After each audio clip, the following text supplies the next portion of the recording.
Bienvenue sur DMG TV, les histoires mystiques. Tu es nouveau sur la page, n'oublie pas de t'abonner, de laisser un commentaire, de liker, de partager. Tu veux raconter une histoire? Il y a un numéro à l'écran là, c'est le plus 237 655 81 90 17. Envoie ton histoire et on va jouer ici sur YouTube. On poste 10 histoires tous les jours sur YouTube à 12h00. La page c'est DMG TV. Donc n'hésitez pas d'envoyer vos histoires. Et sachez que ce qu'on fait, c'est pour sensibiliser. N'oubliez pas de liker, de commenter, de partager. Voilà, on passe à la première histoire rapidement. Je vais vous demander d'écouter attentivement, s'il vous plaît. Bonjour DMG. Excuse-moi, je ne veux pas me présenter parce que je ne veux pas me faire connaître au fait.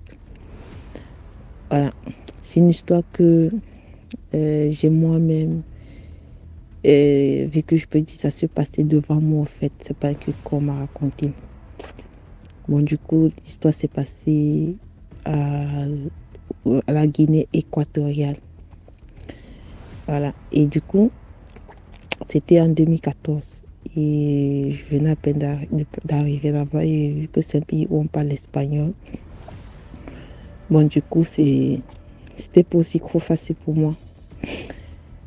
Et vu que c'est le travail déjà qui m'avait amené là-bas, du coup bon il fallait s'intégrer et tout. Entre-temps, il y avait une jeune fille qui travaillait pour une Guinéenne son mari avait bien les moyens. Et cette fille, vu que quand je venais d'arriver, au fait, elle me méprisait au fait. Bon, moi je comprends. Je sais quand tu viens d'arriver quelque part, c'est pas évident. Alors la fille, comme je viens de dire, je veux l'appeler peut-être Mimi, un peu comme ça. Alors, vu que Mimi travaillait chez la dame, la guinéenne, et son mari, il avait des moyens. Alors un jour, avec son épouse, ils ont eu des problèmes avec la dame, sa patronne. Son mari est venu lui-même, il a fermé le magasin. Et c'était un magasin où on vendait des trucs un peu crochets. C'était un magasin où on vendait des mèches. Là-bas, on appelait les wakati. C'est comme au pays, on appelle les brésiliennes.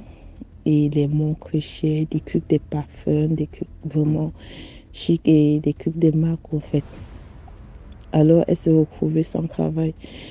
Et je tiens à préciser que cette fille était une fille très belle. Franchement, quand on dit une personne belle, très belle, et c'était une Camerounaise comme moi, très très belle. Éclair de peau, velue, tu vois, je sais pas si tu connais un peu de ce genre de filles rondes là et très bien formées. Alors, comme je dis, Mimi s'est retrouvée au chômage. Et elle est venue où je travaillais parce que lorsqu'elle venait même pour se faire belle, pour s'entretenir, pour prendre soin d'elle, elle n'aimait pas trop que je la touche. Au fait, comme je viens de dire, j'étais nouvelle et tout. Alors, elle a dit qu'elle va travailler à son propre compte. Elle va ouvrir un bar, restaurant. Pour ceux qui ont fait la Guinée, ils peuvent comprendre un peu de qui je parle, surtout parce que la ville, c'était à Mongomo, c'est le village du président en fait. C'est un petit village. Alors, elle a dit qu'elle va travailler à son propre feu et elle a ouvert un bar. Elle devait faire un bar-restaurant qui était très bien placé au bord de la route. Alors, un jour, elle va aller au pays, au Cameroun, et revenir lancer vraiment son activité, vraiment. Alors, elle part, elle revient. Quelques semaines, moi, j'avais appris qu'elle est retournée, mais qu'elle était un peu malade. Moi, je me suis dit, ah bon, c'était les maladies comme ça. Un jour, je pars au boulot, je la croise assise devant son bar. Il dit, mais Mimi, qu'est-ce qui ne va pas? Elle dit, ah, je suis malade depuis que je suis rentrée. Alors, je traverse, comme on n'était pas trop proche, je traverse quand même, vu que c'est la maladie, et qu'elle avait maigri.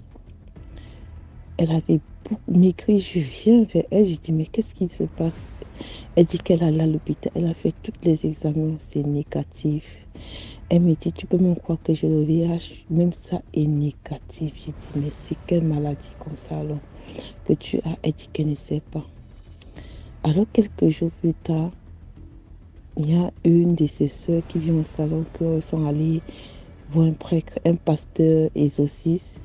Et le pasteur dit qu'il y a un culte dans sa maison, qu'il faut qu'elle fasse sortir ils amènent à l'église.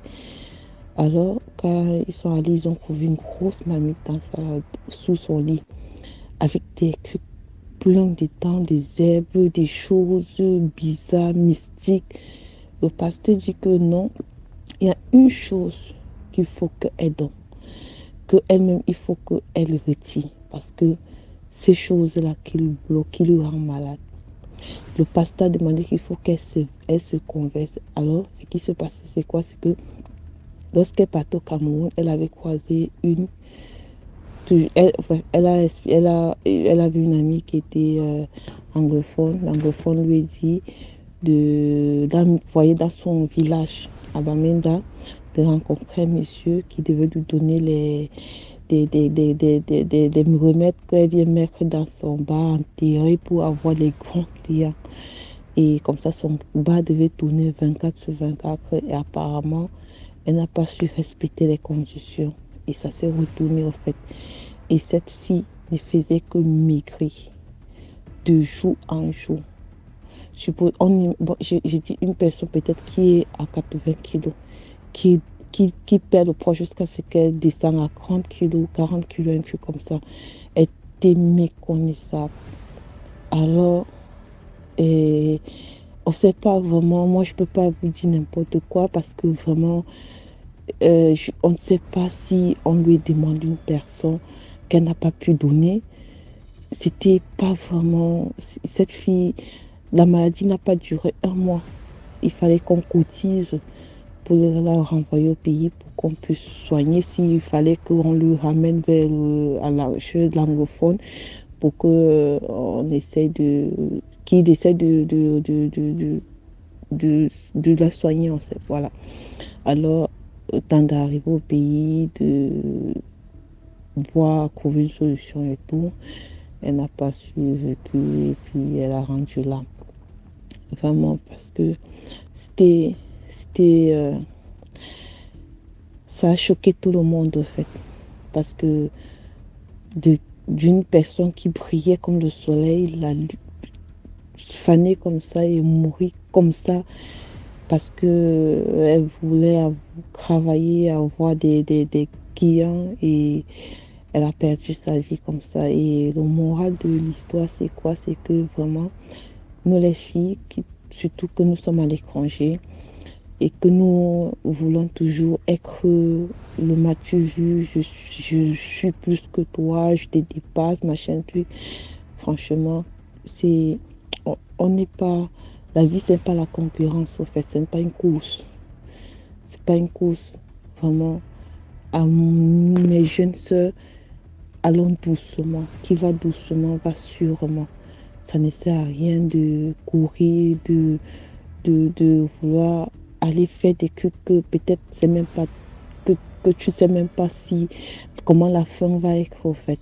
Et perdre sa vie comme ça, laissant un enfant qui a besoin de toi et tout, vraiment, ça fait vraiment beaucoup mal. Voilà.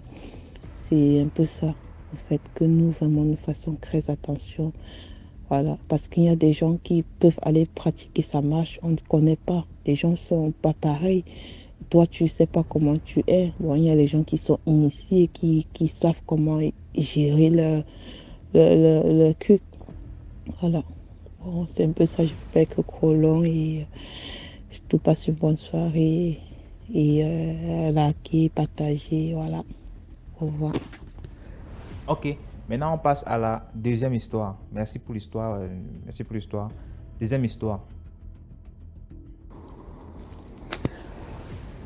Bonsoir à tous et à toutes. Je prie que la paix, la grâce et l'amour de notre Seigneur Jésus-Christ vous soient tous accordés abondamment. Je suis à ma 4e histoire. Je pense qu'aucune d'entre elles n'a encore été diffusée, mais bon, j'en vois encore celle-là qui va s'intituler Le mystère de l'intuition d'une mère. Et c'est une histoire d'ailleurs personnelle. Quand notre enfant était encore, je crois, 8 mois ou 6 mois, il faisait les 4 pattes, il était À ce tube-là, il bougeait un peu partout, il touchait à tout, comme tout enfant de cet âge qui est à l'âge de la découverte, d'expérimentation et tout. Mon épouse me dit qu'elle était couchée un après-midi, elle dormait profondément. Et la fille de ménage, qui était aussi la nounou de l'enfant, était assise au salon avec l'enfant. Donc elle, naturellement, s'inquiète de rien, elle se couche, elle s'endort. Mais arrivé un moment, elle entend une voix qui venait de derrière la fenêtre qui disait « Un enfant tombe ». Nous étions à l'étage, je crois au 3e étage. Un enfant tombe, un enfant tombe. Donc elle était dit qu'elle dormait profondément, elle savait, c'était comme dans son rêve. Donc elle dit bon, ça n'est pas préoccupé d'abord. Elle a continué à dormir et la voix s'est fait insistante. Elle entend une voix intérieure qui lui dit lève-toi, lève-toi. Donc elle se lève, elle s'assied au bord du lit et elle attend. Et la voix qui répète un enfant tombe, un enfant tombe. C'est plutôt un bébé tombe, un bébé tombe, un bébé tombe. Elle était encore toute groggy, mais la voix lui dit va voir, lève-toi, va voir. Donc elle se précipite au salon, elle trouve la fille de ménage qui est plongée dans une vision, disons même paranormale, quasi hypnotique de telenovelas et qui a oublié complètement l'enfant. Et maintenant elle cherche, elle dit la fille de ménage ne l'a même pas vu venir. Donc elle lui demande et se trouve l'enfant, où est l'enfant, et l'enfant. Et sans ce moment, elle se lève, elle cherche. Et on entend encore la voix, elle entend encore la voix. Un bébé tombe. Donc c'est là, elle regarde au balcon. Elle voit les mains de l'enfant agrippées au bas du balcon. C'est-à-dire la barrière du balcon. La barrière en fer protectrice. L'enfant est accroché à ça. Et juste en bas de lui, il y avait un arbre qu'on venait de tailler. On venait juste de tailler.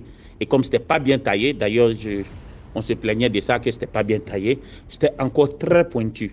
Il y avait un morceau qui pendait, qui était assez effilé, qui pouvait transpercer quiconque tombait dessus. Donc ce bout-là, l'enfant se balançait dans ce vide-là, au-dessus de ce tronc d'arbre mal taillé.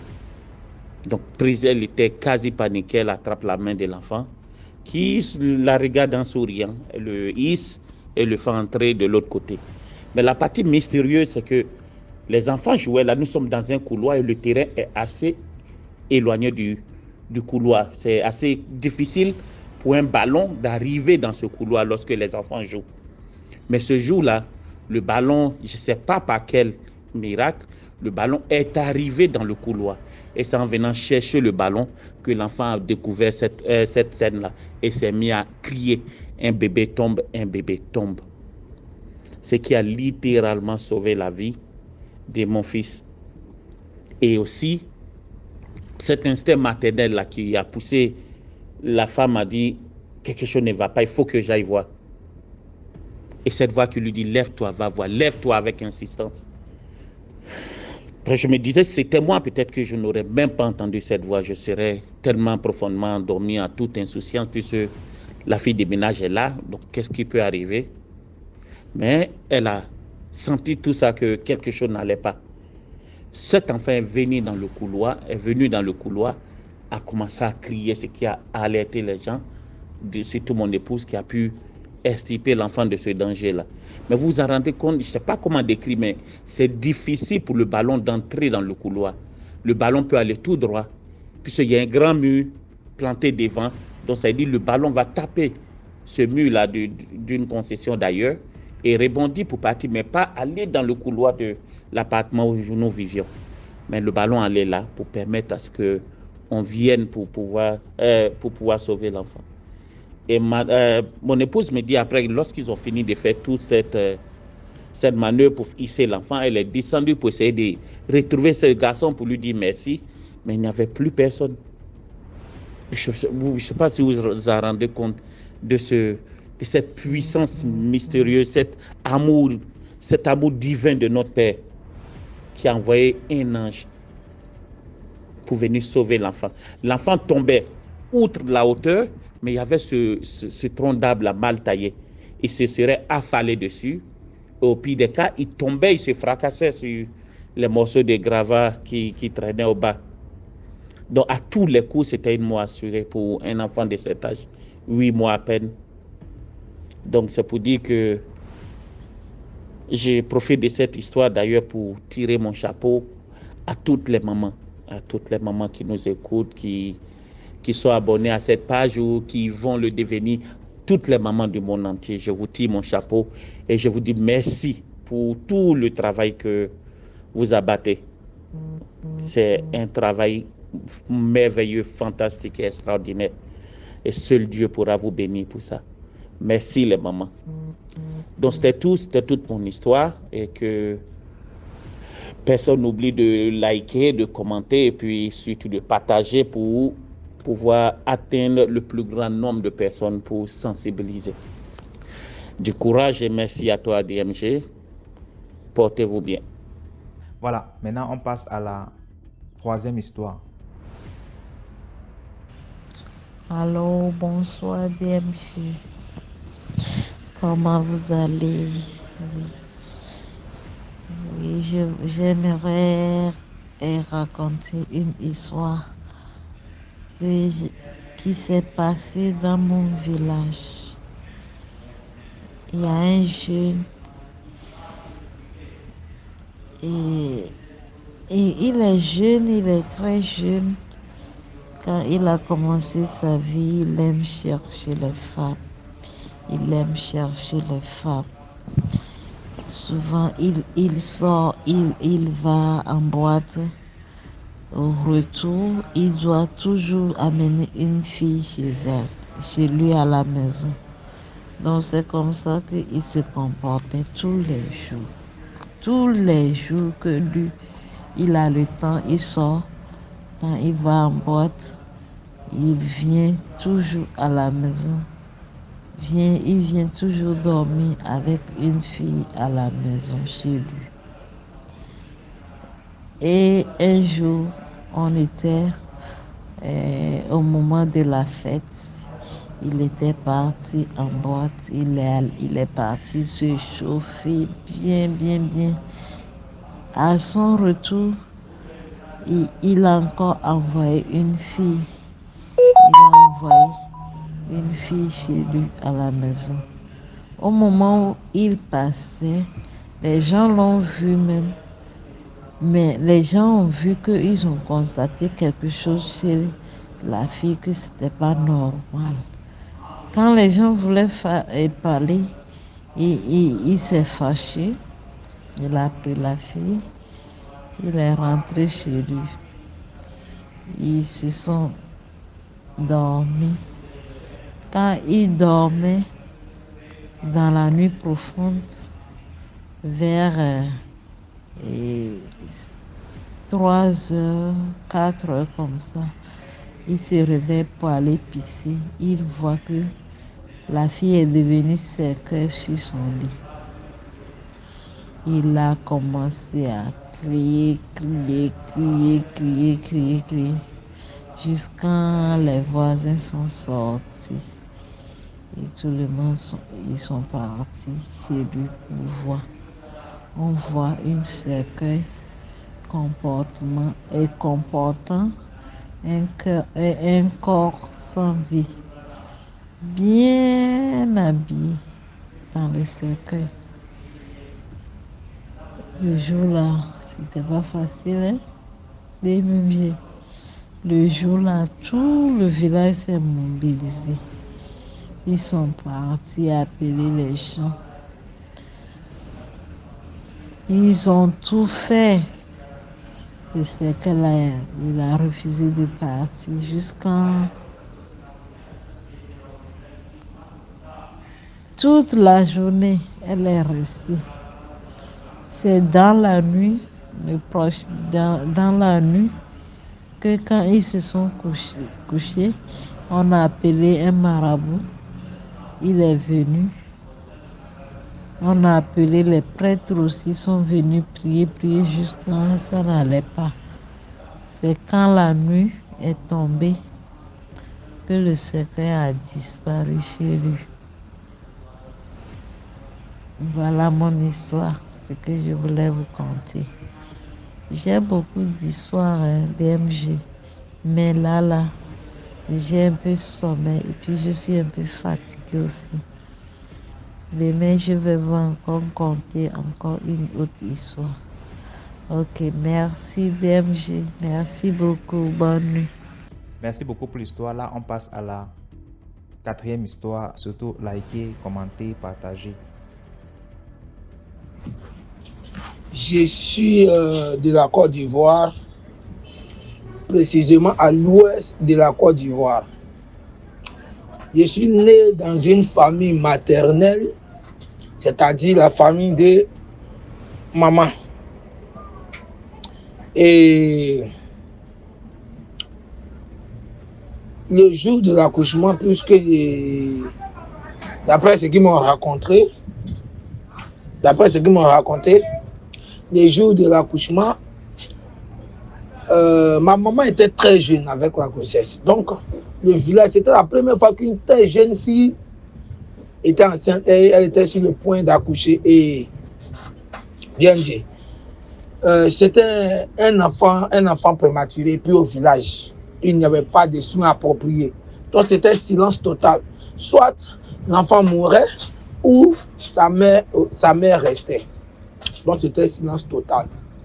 Et quand elle m'a mis au monde net, elle s'est évanouie. Donc, les gens m'ont abandonné, mais ils ont pris la maman pour l'envoyer en ville pour aller chercher les soins. Et c'est mon arrière-grand-mère qui s'est occupée de moi pendant ce temps. J'étais un bébé, pas tout en forme, un peu... Bon, les gens disaient que je n'allais pas vivre parce qu'un enfant prématuré au village, il est né bizarre. Donc, ma grand-mère, d'après elle, a coupé les graines non mûres là. Elle a préparé ses nous là, elle m'a lavé avec, ainsi de suite. Pendant des mois, quelques mois, et c'est ma grand-mère qui m'allaitait. C'est mon arrière-grand-mère qui s'occupait de moi, mais c'est ma grand-mère qui m'allaitait parce qu'elle avait un bébé en main. Donc, quand j'avais 2-3 ans, c'est mon arrière-grand-mère que je connaissais comme maman. Parce que c'est à elle, j'étais tout le temps. Quand elle veut bouger, c'est moi. Partout elle veut partir, c'est moi. C'est ainsi un jour, elle dit, on va aller en voyage. Et comme à l'accoutumée, quand ma grand-mère dit on va aller en voyage, je suis tout le temps content parce qu'on découvre les villages voisins, on va voir les parents lointains, elle me raconte toutes les histoires possibles.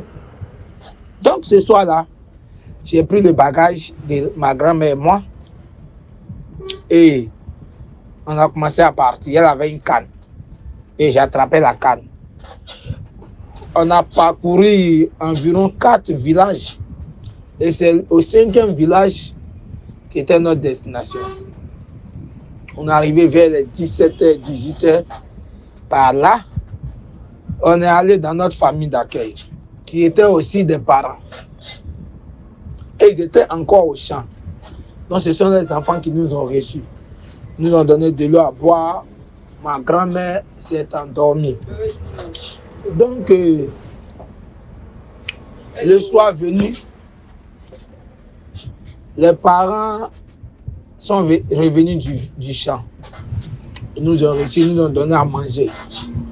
Mais ils n'avaient pas de place dans leur maison. Ils nous ont logés dans une chambre-salon qui était un peu le dos dans la brousse. Donc, il y avait le lit villageois là, et les matelas villageois là. Le lit en bambou et puis le matelas qui m'a piqué. Ce qu'on fait, les sacs là. Donc, déjà la maison appartient à un défunt.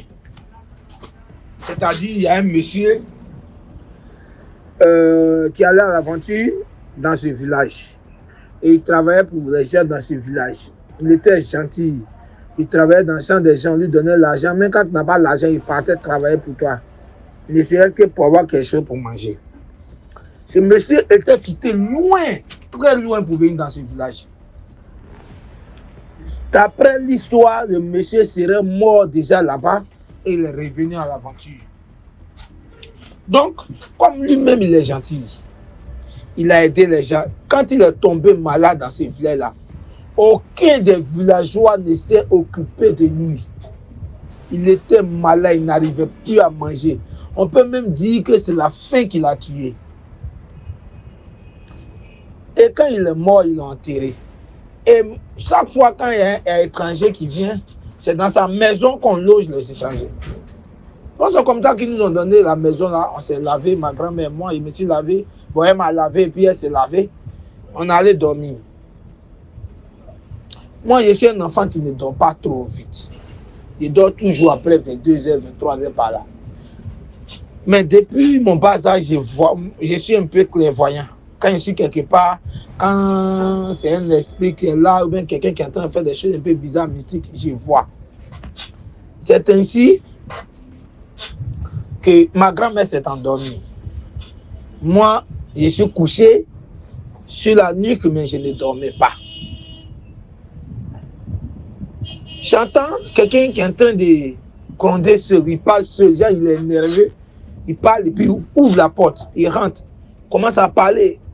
Que nous, j'étais malade dans le village, là, personne ne m'a aidé, personne n'est venu à mon secours, je n'arrivais même pas à manger. Maintenant, c'est dans ma maison, on loge tout le monde, chacun vient, on le loge, chacun vient, on le loge. Aujourd'hui, là, on va voir qui a frappé tous ceux qui sont dans la maison, là. Donc, quand il est rentré dans la maison, je n'avais plus de force, j'étais affaibli. Ma grand-mère, elle dormait tellement profondément que il ne savait pas si elle savait, mais elle dormait profondément. Donc, je suis couché là, mes yeux sont ouverts, je vois le monsieur. Mais il ne peut rien faire. Je n'ai aucune force, je suis affaibli. C'est ce qu'on appelle la paralysie du sommeil. Il vient me regarde. Il regarde ma grand-mère. Il dit, ah, je ne le connais pas. Ah, je ne vous connais pas. Sinon, si je vous connaissais, si vous étiez les gens de ce village, j'allais vous frapper. Le monsieur a parlé toute la nuit, toute la nuit. Et quand on fait 4h, 5h, il dit, bon, je m'en vais. Je m'en vais. Mais car aux villageois, ceux du village, il a trouvé un dans ma maison. Et quand il est parti, je n'ai pas dormi, il m'a fermé l'œil toute la nuit. Et puis, il y a un peu de force qui est venue à moi. Et je regarde, je réveille ma grand-mère. Je dis, ah maman, tu dors pas? Il appelait maman, il ne savait même pas que c'était ma grand-mère. Il dit, ah maman, tu dors? Elle dit, oui, je dors, il y a quoi? Il dit, mon corps est chaud, je ne me sens pas bien. Il dit, il y a quoi? Il dit, ah, mais depuis qu'on est rentré dans la maison, dès qu'il y a un petit sommeil qui venait dans mes yeux, dès qu'il a eu un peu de sommeil, il y a un monsieur qui est rentré, il dit c'est sa maison. Parce que comment il est, voilà comment il est, voilà comment il est. Elle dit, ah, il dit oui. Il a parlé toute la nuit, je n'ai pas pu dormir. Elle dit, ah, est-ce que tu n'as pas rêvé? Il dit, je n'ai pas rêvé, maman. D'accord. Après, on s'est rincé, on est parti dans l'autre cour. Donc, elle a oublié, nous ont donné à manger. Elle a oublié. Elle est en train de dire encore. Maintenant, vers 17h, 18h, il dit, maman, il ne dort pas là-bas aujourd'hui. Hein?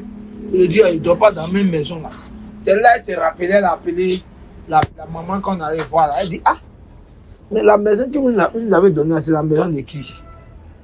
Elle dit, mais il y a quoi? Pourquoi on pose cette question? Ah, mon fils, on a dormi là-bas hier. Là. Mon fils dit que le propriétaire de la maison est venu la nuit. Voilà comment il est, voilà comment il est. Puis je l'ai décrit en même temps. Il dit, oui. Ah, il dit que c'est sa maison, quelqu'un était malade là. Vous n'avez rien fait pour lui, vous l'avez laissé à son propre compte, il est mort maintenant, c'est dans sa maison, vous logez tout le monde. Elle dit, ah, oui, évidemment, oui, c'était un étranger qui était là, qui était malade, il a continué, il est mort. Mais sa maison là, on donne ça quand il y a un étranger. Il dit, nous, on ne dort pas là-bas. Il dit, s'il a trouvé villageois, mais il va frapper. Non, nous, on ne dort pas là-bas. C'est ainsi, ils nous ont logé ailleurs. Et le lendemain, ma grand-mère et moi, on est retournés chez nous. Donc, ça vous dit que les morts ne sont pas morts en Afrique. Et les révérends existent. Vraiment, les révérends existent vraiment. Merci. Et c'est un conseil pour les frères et sœurs aussi. Merci beaucoup pour l'histoire. Là, on passe à la 5e histoire. Bonjour DMG. Tout d'abord, je tiens à te féliciter pour le concept de ton émission. c'est vraiment Dieu qui t'a guidé, qui t'a inspiré pour que tu mettes cette émission sur pied. Toi-même, tu ne peux pas savoir à quel point ton émission est salutaire parce que elle ouvre les yeux à beaucoup de personnes qui vivaient dans la naïveté, dans l'ignorance. Parce que beaucoup de personnes perdent leur vie ici dehors à cause de l'ignorance. Et toi, justement, grâce à ton émission, tu viens comme faire dissiper les ténèbres. Parce que ton émission apporte la lumière sur la réalité cachée du monde. La réalité cachée du monde qui est la méchanceté. Donc vraiment, je te félicite. Et à nous aussi de la communauté DMG, de continuer de te soutenir, mais aussi de faire quelque chose de très simple. Liker, partager, c'est pour sauver le maximum de vies possibles. Alors l'histoire que je vais raconter aujourd'hui, c'est une histoire qui s'est déroulée au Cameroun. Sur l'axe Crébi et Boulevard Paracom 2, les faits se sont passés dans mon village. Alors, il s'agissait d'un vieux du village, je vais lui donner un nom imaginaire, le vieux Nanga, qui bloquait la finalisation des travaux de construction du pont. C'est-à-dire que l'entreprise avait commencé à construire le pont des deux côtés et puis on avançait vers le centre pour venir coller. Mais à chaque fois que on est sur le point de coller le pont, il y a toujours quelque chose qui ne va pas. À chaque fois qu'on est sur le point de coller le pont, il y a toujours quelque chose qui vient gâter les travaux à la fin. Bon, la réalité aussi voudrait que la plupart des ingénieurs de ponts et chaussées là, c'est aussi des initiés, ils ne sont pas simples. Bon, et aussi, dans le chantier, il y avait des gens du village qui travaillaient, qui disaient à l'ingénieur-chef que, attention, patron, c'est telle personne du village, c'est tel vieux, c'est lui qui bloque le pont. Donc, l'ingénieur-chef du projet, l'italien, je vais lui donner un nom d'emprunt, l'ingénieur Mastroni, donc, a repris une énième fois les travaux pour coller le pont. Et la nuit, c'est-à-dire la veille du jour où maintenant il devait coller le pont, il est parti dans la sorcellerie des gens du village. Donc, arrivé là-bas dans la sorcellerie des gens du village, il a lancé un défi au vieux Nanga.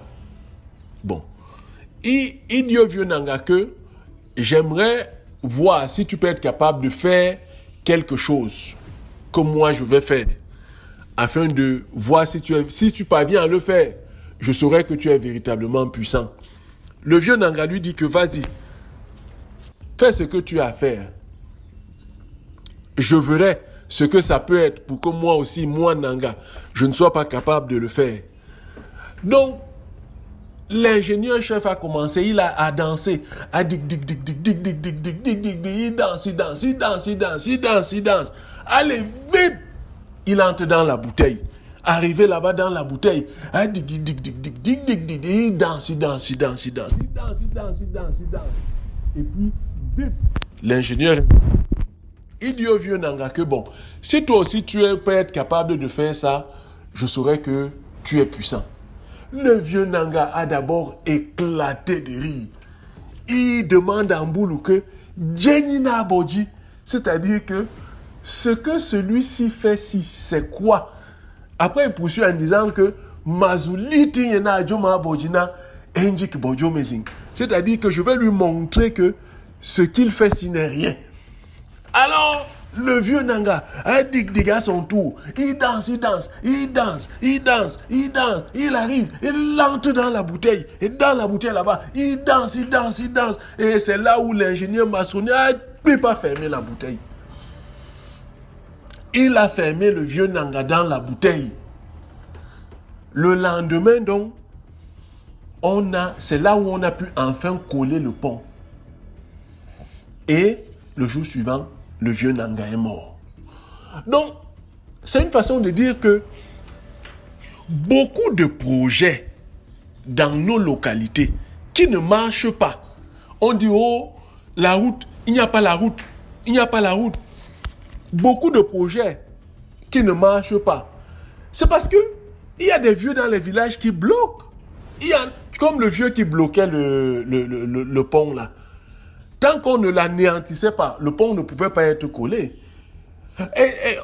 Tous les jours, on voit, s'agissant de cette route Kribi à Komdeu, comment la plupart des chaînes de télévision du Cameroun se font l'écho relaient la souffrance des populations de ces localités-là. Mais cette route est impraticable, surtout en saison de pluie. On voit tous comment les chaînes de télévision du Cameroun viennent en aide à cette souffrance que ces populations vivent.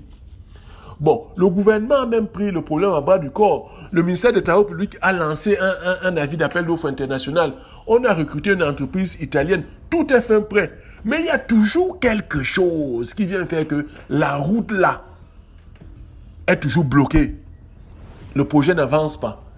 Et c'est comme ça depuis les indépendances jusqu'à aujourd'hui.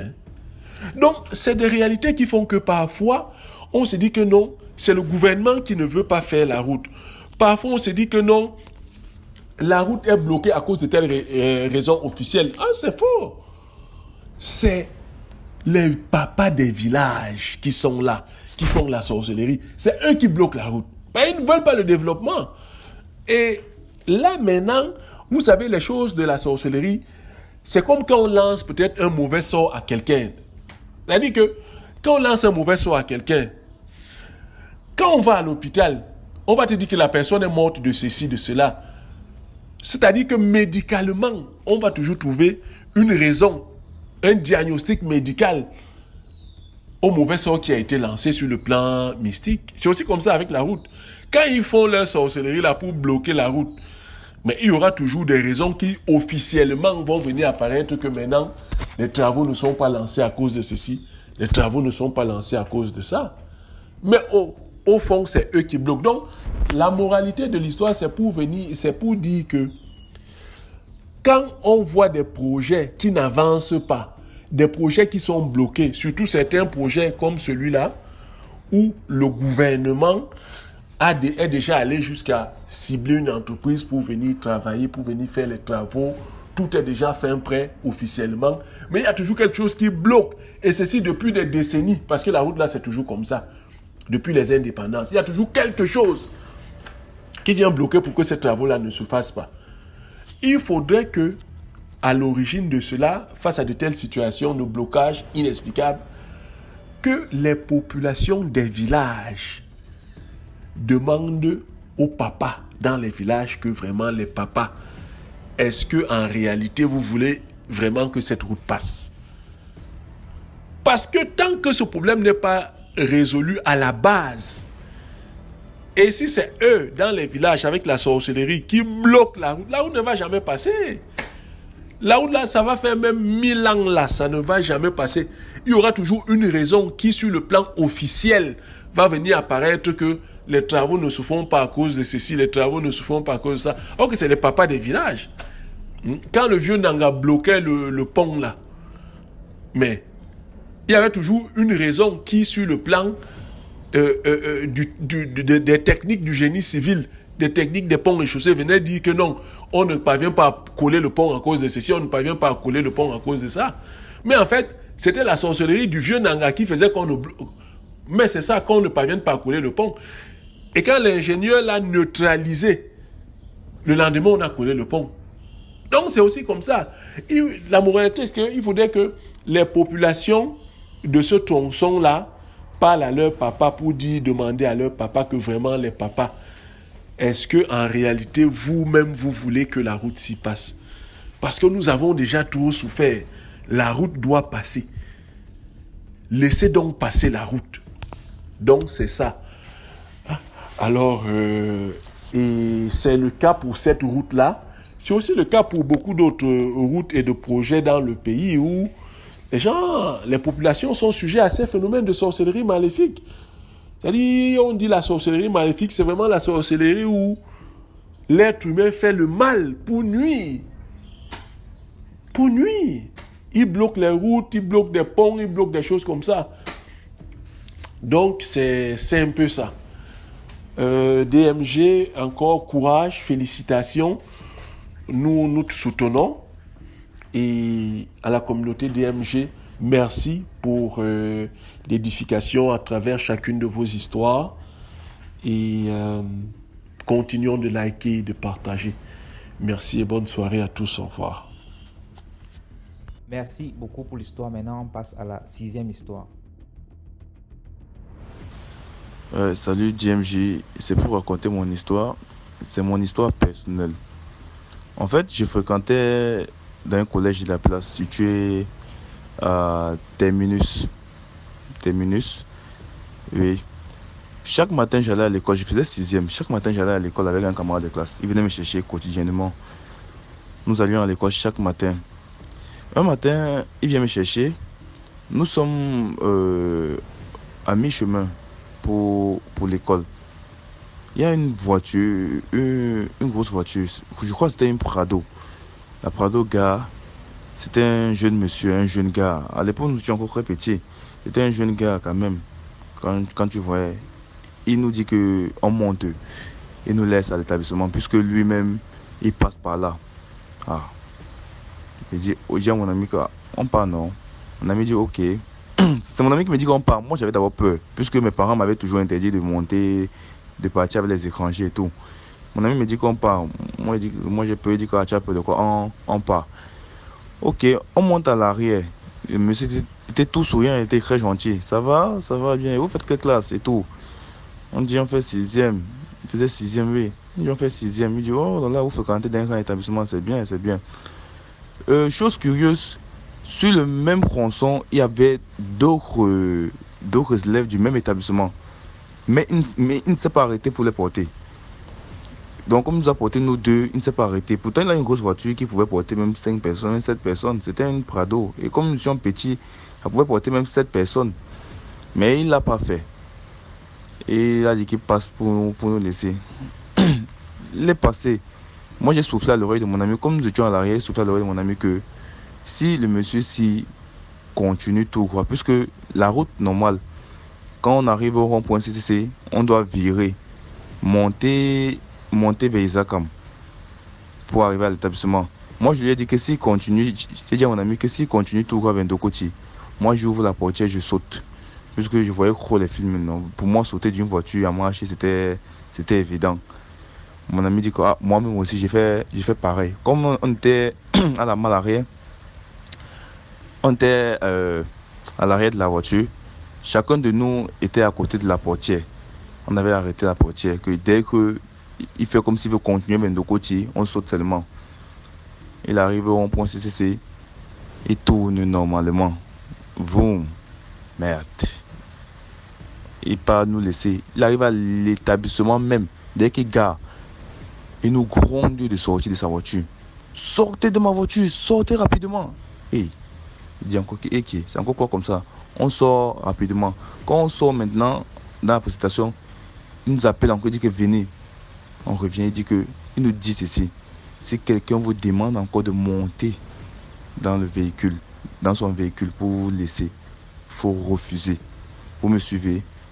On a dit oui, on a suivi. Il dit que vous refusez. On a dit que ok, monsieur, on a suivi. Directement, il a démarré, il est parti. Cette histoire-là, ça m'a toujours...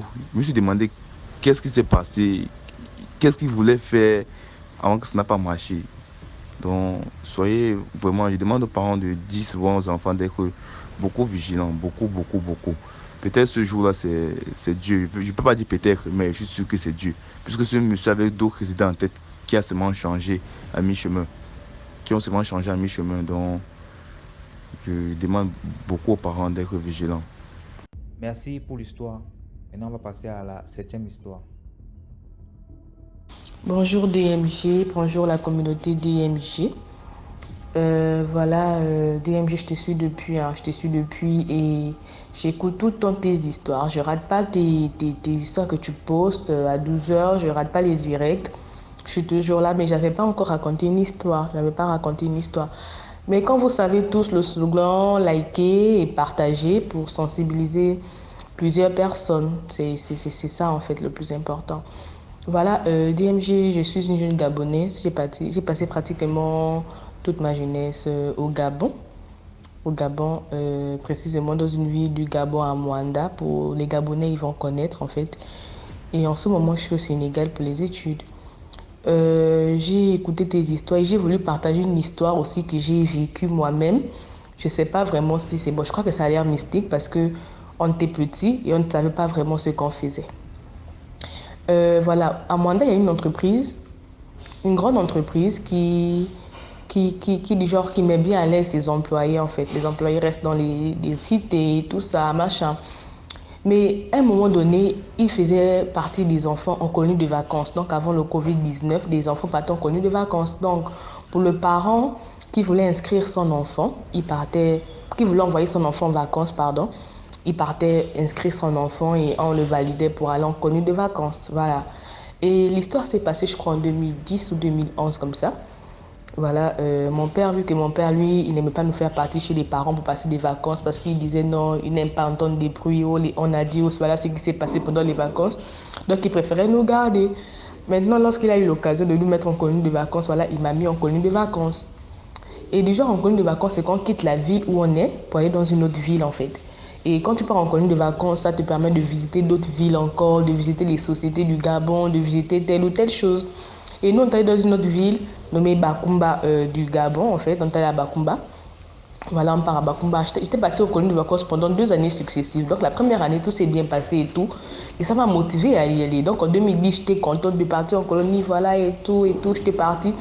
Tout s'est bien passé. Et la deuxième année, on est allé en colonie de vacances. C'était bien et tout, machin. Jusqu'en colonie de vacances, ce sont des maisons. Ce sont des maisons de la cité 4 où on nous loge en fait. Vu qu'on passait notre temps à la cité 4, on mangeait aux mains et tout ça. Donc c'était du genre dans une maison comme ça qu'on nous logeait, nous les enfants des employés de l'entreprise là qui venaient. Et il n'y avait pas que nous, il y avait des personnes de la capitale, donc de Libreville qui descendaient aussi pour passer. Donc c'est partout en fait, d'autres qui étaient de Port-Gentil, d'autres qui étaient pour venir en fait, les enfants seulement de cette entreprise là, pour venir passer la colonie de vacances, voilà en fait. Maintenant, on restait dans la cité 4 là. Et nous, on était dans les chambres. Il y avait des compartiments par rapport à l'âge, en fait. Il y avait la case, on nommait les cases des bleus, case des potamochères et tout ça. Donc, moi, j'étais dans la case bleue. J'étais dans la case bleue. Et dans la case bleue, il y avait 3 chambres. Et on nous met toujours avec des tontines. Voilà, les filles étaient avec des tontines, les garçons étaient avec des tontons et tout. Que c'était mélangé, en fait, garçons, filles et tout. Maintenant, moi j'avais peut-être 10 ans à l'époque, 10 ans, et on séparait des personnes, donc les plus petites et les plus grandes en fait. Maintenant, dans la case des plus grandes, il y avait une fille en fait, je vais nommer la fille là, Anne. Il y avait une fille en fait, elle pissait tout le temps au lit, elle pissait tout le temps au lit, elle pissait au lit, et elle dormait au lit d'en haut en fait. Donc à chaque fois qu'elle pissait au lit, elle indisposait celle qui était en bas. Mais on avait remarqué aussi une chose en fait avec elle, c'est que Anne, lorsqu'elle pissait au lit, quelques minutes après, elle tombait du lit. Coucou, boum, au sol en fait. Lorsqu'elle tombait au lit, elle tombait du lit.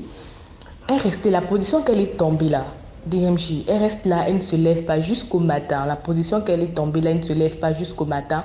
Elle reste là, tranquille. On la bouge, on bouscule, rien en fait. Et puis c'était comme ça, la même routine. Chaque jour, quand on dormait, c'était comme ça. Et les tontines le matin se levaient, oh non, c'est quoi ça? Pourquoi t'es comme ça? T'es une grande, vu qu'elle était dans la chambre en fait des grands de 12 ans.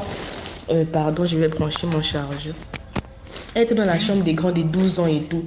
Oh non, pourquoi t'es comme ça et tout? Tout le temps tu pisses au lit, t'es assez grande et tout. Et elle avait un gabarit en fait. Elle était assez grande, donc Anne était assez grande et tout. Un jour, il manquait peut-être à peine 4 jours. Et puisque quand on parle là-bas, on nous confisquait les téléphones. Avant quand les petits téléphones, les allo que les parents nous donnaient, en cas de, on les appelait. Mais là-bas, quand on arrivait, on nous confisquait les téléphones jusqu'à la fin de la colonie de vacances. Pour ne pas que ça distrait, pour ne pas que ça embrouille, les trucs comme ça. Maintenant, un jour, en fait, 4 jours avant le départ, c'était le 17 août, c'était le 16 août. Donc, il nous manquait 4 jours. On nous avait remis le téléphone le matin, en matinée. Oh non, voilà, il nous reste 4 jours, c'est plus trop longtemps. Vous pouvez prendre vos téléphones. Pour ceux qui veulent appeler les parents, il faut appeler et tout, les trucs comme ça. Et les tontons disent le 16 août. Tout le monde connaît que le 17 août, en fait, c'est la fête de l'indépendance au Gabon. Et les tantines étaient allées pour la réunion parce qu'il y avait des responsabilités les responsables de la société qui étaient venus pour faire le point, comment la colonie s'était passée et tout, s'il manquait des choses pour les 4 derniers jours et tout ça. Et donc ils sont partis en réunion, ils nous ont fermés dans la maison, dans la chambre. Et moi j'avais hyper mal à la tête ce jour-là, j'avais hyper mal à la tête et je suis allée dormir. Et l'autre chambre en fait c'était la plus grande chambre. Donc ça pouvait faire en sorte que même on transformait cette chambre-là en salon en fait. On transformait cette chambre-là en salon. Et donc du coup, quand je suis allée dormir sur mon lit et tout, toutes les filles se sont réunies au salon le 16 août. Et comme c'est le 16 août, on est dans une ville, Bakumba, là-bas c'est un peu du genre, les rites sont un peu respectés. Donc du genre le 16 août, des personnes passent avec des feux, avec des marques, les gens sont déguisés, les tout, faire le bruit, chanter, parce que pour annoncer que bon, demain, c'est l'indépendance en fait. Pour annoncer que demain, c'est l'indépendance. Donc, ils passent avec des feux, des machins et tout, les trucs comme ça. Et donc, moi, je dormais et tout. Les filles étaient au salon, donc dans la chambre où je dormais, c'était là. En train de parler, en train de raconter, je sais pas de quoi. Moi, je dormais. Moi, quand je suis fatiguée, je dors, c'est KO en fait. Donc, je dormais. Et du coup, quand je dormais, je sais pas ce qui s'est passé parce qu'après, on m'a réveillée. Après, je me rends compte, je dormais et tout. Les autres nous ont bouqués dans la porte, dans la maison, elles sont parties avec les clés et tout. Et toutes les autres filles étaient au salon, tout de veille. Moi, j'ai dit, j'ai mal à la tête, je vais dormir. Je suis allée dormir et tout. Et après quelques minutes, je vois une de mes camarades, puisqu'on était dans la même cité à Mwanda, elle vient me réveiller. Non, tel, lève-toi. Il y a Anne qui est au sol. J'ai dit, ah. Je me lève avec mon mot de tête, je suis là, j'ai dit, mais j'ai mal à la tête, pourquoi tu me réveilles? Elle me dit, mais viens, Anne au sol. J'ai dit, mais qu'est-ce qui s'est passé? Elle me dit, non, c'est elle maintenant qui me raconte le début, parce qu'après, moi, j'ai suivi la fin. Elle me raconte le début, elle me dit, non, du genre, on est en train de veiller, on est en train de parler. On a même regardé l'heure, il était 24h, 1h. On est en train de parler et tout, des personnes sont passées pour chanter avec des feux et tout, et on a coupé le courant dans toute la cité, c'est ce qu'elle me dit. Elle me dit, lorsqu'on a coupé le courant dans toute la cité, on a remis le courant. Lorsqu'on a remis le courant, un cafard est passé, et j'ai tué le cafard. Lorsque j'ai tué le cafard, Anne est tombée. Et quand Anne est tombée, on a coupé le courant. On n'a pas vu qu'Anne était tombée. Quand j'ai tué le cafard, on a recoupé le courant. Et Anne est tombée en fait. Lorsque Anne est tombée, après quelques minutes après, on a remis le courant. Le cafard avait disparu. J'ai dit, mais le cafard que tu as tué, oui, mais le cafard a disparu. Le cafard est passé. Et voilà Anne qui est au sol. J'ai dit, ah, on était là, nous tous on regardait Anne. On dit, Anne au sol, comment en fait? Elle est au sol, pourquoi elle est au sol? On ne sait pas. Donc, je me suis réveillée vite, je suis descendue de mon lit et tout. On était là peut-être plus de 15 filles. Et voilà, Anne au sol. 15 petites filles, hein, parce qu'il y avait des 10 ans, des 11 ans. Et les plus grosses, c'était des 12 ans. Voilà. Et donc, Anne faisait partie des personnes qui avaient 12 ans. Et donc, c'était un peu bizarre. Elle était au sol. Mais pourquoi Anne est au sol? Et on ne comprenait pas. On était là. Heureusement qu'il y avait la fille d'un pasteur. Elle avait aussi 10 ans. On s'est dit, mon père, comme les gens tombent toujours. On était toutes petites. Comme les gens tombent toujours à l'église, on commence à prier. Donc, on va prier aussi pour que Anne se réveille. Parce qu'on a versé de l'eau, Anne ne se réveille pas. Donc, petite que nous étions, en train de chasser maintenant quelque chose qu'on ne connaissait pas. Au nom de Jésus, au nom de Jésus, au nom de Jésus, au nom de Jésus. Donc, c'est comme feu. Donc, petite qu'on était feu. Au nom de Jésus, au nom de Jésus, au nom de Jésus, au nom de Jésus, et tout comme ça. Et on va Anne se réveiller. Lorsqu'on va Anne se réveiller, on coupe encore le courant. Quand on coupe le courant, on voit 2 hommes, DMG. On était dans une maison où les terrasses en fait étaient fermées. C'était en belle vitrée. Le genre de terrasse où il n'y a pas de porte. On a mis une petite terrasse, on a mis les grilles et tout. C'était fermé en fait, pas de porte, rien du tout. On voit 2 hommes devant la belle vitrée. Donc déjà de l'autre côté. C'est une qui nous dit, bon, j'ai dit la fille là, Maï qui nous dit non. Mais les filles, regardez en fait. Il y a 2 hommes là dehors. On regarde comme ça, là, tout le monde a eu peur. On a laissé jeter sur le lit, chacune sur les autres et tout. Mais qu'est-ce qui se passe là-bas? La porte de la terrasse est fermée. Pourquoi les 2 hommes là sont là dehors et tout? L'autre est en rouge, l'autre est en blanc et tout. Mais ça c'est qui et tout? La porte là-bas de la terrasse est fermée. Pourquoi des personnes en fait passent par là-bas? À quel moment ils sont rentrés? Et pourquoi ils ne cognent pas par la porte et tout? On avait toute peur en fait. On était là maintenant sur les autres, allongés sur les autres. Et voilà Anne maintenant. Anne était là et tout. Elle disait laissez, ce sont mes oncles. Quoi? On était étonnés. Ce sont tes oncles comment? Oh non, ce sont mes oncles. Mais pourquoi tes oncles viennent à l'heure là? On était toute petite. Pourquoi tes oncles viennent à l'heure là et tout? Pourquoi ils ne frappent pas? Est-ce qu'on est autorisé d'avoir les visites et tout? Elle dit non, en fait, l'heure a dépassé. J'ai dit, quelle heure qui a dépassé? Donc on disait, quelle heure qui a dépassé et tout. Elle dit, non, en fait, ils sont censés venir me chercher. Le cafard que Maï a tué, parce que c'était Maï la plus chaude parmi nous, le cafard que Maï a tué, c'était eux en fait. Ils venaient me chercher parce que c'est l'heure de partir. On dit, ah, c'est l'heure de partir où? Oh non, mais c'est l'heure de partir et tout. Chaque soir, mes 2 hommes viennent me chercher. On part se balader, on part manger, on part faire des choses et tout. On avait hyper peur. On dit, partez faire les choses. Comment vous mangez? Vous partez dire oui, c'est comme ça, on mange, on part. Chaque nuit, c'est comme ça. Donc, des fois, même quand je tombe du lit, là, c'est parce que là-bas, ça a bousculé. Je tombe du lit, j'arrive plus à me relever. Donc, je me relève que le matin quand je rentre à la maison. Mais là, maintenant, ils me cherchent parce que l'heure a dépassé. Oh, DMG, le jour là, petite que j'étais, je comprenais rien. J'étais là, je disais, ah, donc toi, tu pars comme ça tous les jours, tu ne nous dis même pas. Tu pars comme ça, tu ne nous dis même pas que tu es en train de partir et tout. Elle dit non, parce que vous dormez, pas vous dire et tout. Mais chaque jour, ils viennent me chercher, on avait peur. Sa soeur, un homme en question qui était chaud, dit jamais. Ça, c'est la sorcellerie, on va prier. Donc on fait feu, feu sur toi. Donc les choses comme ça là, feu, feu, feu. Et elle s'est mise à rire, Anne. Genre, elle s'est mise à rire, elle écartait les yeux, elle s'est mise à rire. Donc quand elle écartait les yeux, elle s'est mise à rire. Oh Seigneur, nous tous on était affaiblis, nous tous on était du genre sur le lit. Maintenant je suis, chacun me dit dans son coin, l'autre s'est assise au sol là-bas, d'autres étaient debout, d'autres sont allongés, on était assis. C'est moi qui Mike qui était debout. Non, les filles, levez-vous, elle nous tirait. Non, toi lève-toi, lève-toi, pourquoi vous dormez? Levez-vous et tout. Il y avait que Mike qui était du genre, pourquoi vous dormez et tout? C'est le démon qui en est là. Et puis on ne sait pas pourquoi Mike, elle avait 12 ans, mais elle était du genre hyper développée, elle était hyper, jusqu'à présent, je crois qu'elle prie même, elle est chante dans une assemblée. Oh non, pourquoi vous dormez et tout? Vous ne voyez pas que c'est elle qui vous a affaibli? Levez-vous, levez-vous. Et elle riait, quand elle riait comme ça, tout le monde était du genre, oh, mais c'est pas possible en fait. Elle rit quoi en fait? Nous sommes en train de parler d'un truc sérieux, elle nous dit qu'elle sort de foi. Et pourquoi elle rit en fait? Elle rit pourquoi? Et entre là, du genre, on avait hyper peur, on était maintenant à côté, on ne parlait plus avec elle. Jusqu'à ce que vers les 1h, 2h. Non, après, je me suis juste dit, après, il y a Sam, on va dire, je l'appelle Sam qui appelle maman, puis que sa mère, son père, c'est un pasteur. Nous avons remis les téléphones, heureusement. Elle a appelé sa mère. Maman, on a eu ça et ça. Donc sa mère a prié pour Anne au téléphone. Après, elle a dit dormir déjà. Mais on a dit qui va dormir? Jamais, on ne dort pas en fait. Non, on ne dort pas. On attend les tontons ici pour leur expliquer. Donc comme les tontons sont venus, on a sauté. On avait tellement peur, on pleurait et tout parce qu'on venait de vivre en fait quelque chose de dingue en fait. On pleurait, c'était trop bizarre en fait le jour là. On pleurait et tout. Et quand ils sont venus, on les a raconté. Les tontons étaient là. Maintenant, ils ont demandé, ils ont parlé avec Anne. Anne disait oui, ce sont mes oncles. Tous les soirs, ils viennent me chercher et tout. On part après, on revient. On part après, on revient. Ce sont mes oncles, voilà, et tout, et tout, et tout là. Parce que l'heure avait dépassé, on était en train de veiller au salon. Et donc, c'était l'heure de partir. Voilà pourquoi ils m'ont prévenu. Mais comme Maï a tué le cafard qui venait me prévenir parce que j'étais en retard et tout. Voilà pourquoi les choses ont dégénéré comme ça, machin. Une fille de 12 ans, elle parlait et tout.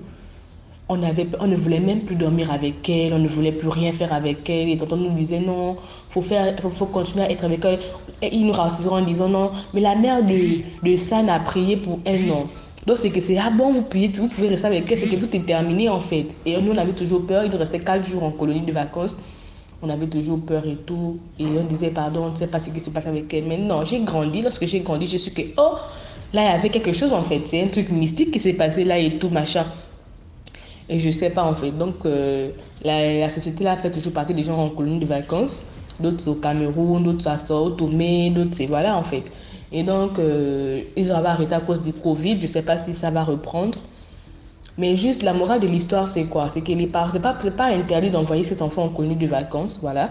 Les enfants peuvent aller en colonie de vacances pour s'amuser et tout. Parce que c'est pendant 1 mois. Voilà. Et du coup, il faut faire très attention. Il faut prier pour vos enfants parce qu'on ne sait pas qui est qui en colonie de vacances. C'est toutes les ethnies qui sont réunies en colonie de vacances. C'est tous les enfants des cadres, les enfants d'ingénieurs, des enfants de... Donc, on ne sait pas comment, dans la famille de qui la personne sort, dans la famille de qui la personne sort et tout. Et donc, il faut prier pour vos enfants lorsqu'ils partent en colonie de vacances. Il faut pour demander au Seigneur de les préserver de toutes sortes de dangers. Parce qu'on ne sait pas si elle a pu emmener des personnes avec elle.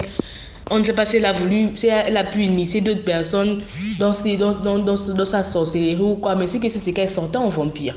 Elle sortait en vomi parce que c'est maintenant, c'est après que j'ai compris. Parce que lorsqu'on est revenu de la connue, j'ai parlé de ça à ma maman. Et mes soeurs, elles ne me croyaient pas. Oh, tu inventes des choses. Je dis, je n'invente rien. Ça s'est passé. Je n'invente rien et tout. Oh non, c'est faux, tu inventes. Et maintenant, je comprends que c'était vrai en fait. C'était vrai. Donc, faut vraiment faire attention, les parents, voilà, faut faire attention à vos enfants et tout. Quand t'es pas ton connu de vacances comme ça, faut toujours prier pour les personnes. Faut vraiment prier parce qu'on ne sait jamais. Voilà, on ne sait jamais. Voilà, c'était ça mon histoire. Je sais pas si j'ai été longue et tout. Voilà, likez, partagez pour que ça sensibilise plusieurs personnes. Merci à tous. Commentez, likez, partagez. Merci pour l'histoire. On passe à la 8e histoire rapidement. DMG, bonsoir, bonsoir. Vraiment, merci beaucoup pour tes émissions que je suis tout le temps, tout le temps.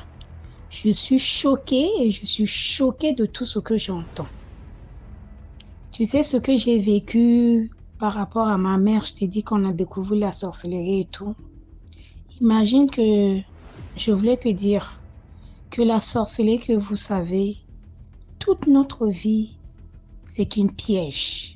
Où tu as une copine, des amis, c'est comme si elle s'arrange toujours qu'on est attiré par des sorciers et des sorciers. L'autre fois, il y a un mois, je crois que je t'ai laissé un message qu'il y a une copain de mon fils, que son père est un pasteur, avocat au barreau d'Orléans, qui faisait la sorcellerie, complot de ma mère, mon frère dedans. Et comme je suis en train de soigner mon fils, comme je te le disais, à chaque fois, il vient négocier avec ces gens guérisseurs pour faire du mal à nous au lieu de soigner l'enfant ou de nous soigner. En fait, bref, tout le temps, c'est ça. Donc, à chaque fois, il fait des complots. Comme on a su qu'il fait des complots, toujours avec des gens, on démarque ces gens.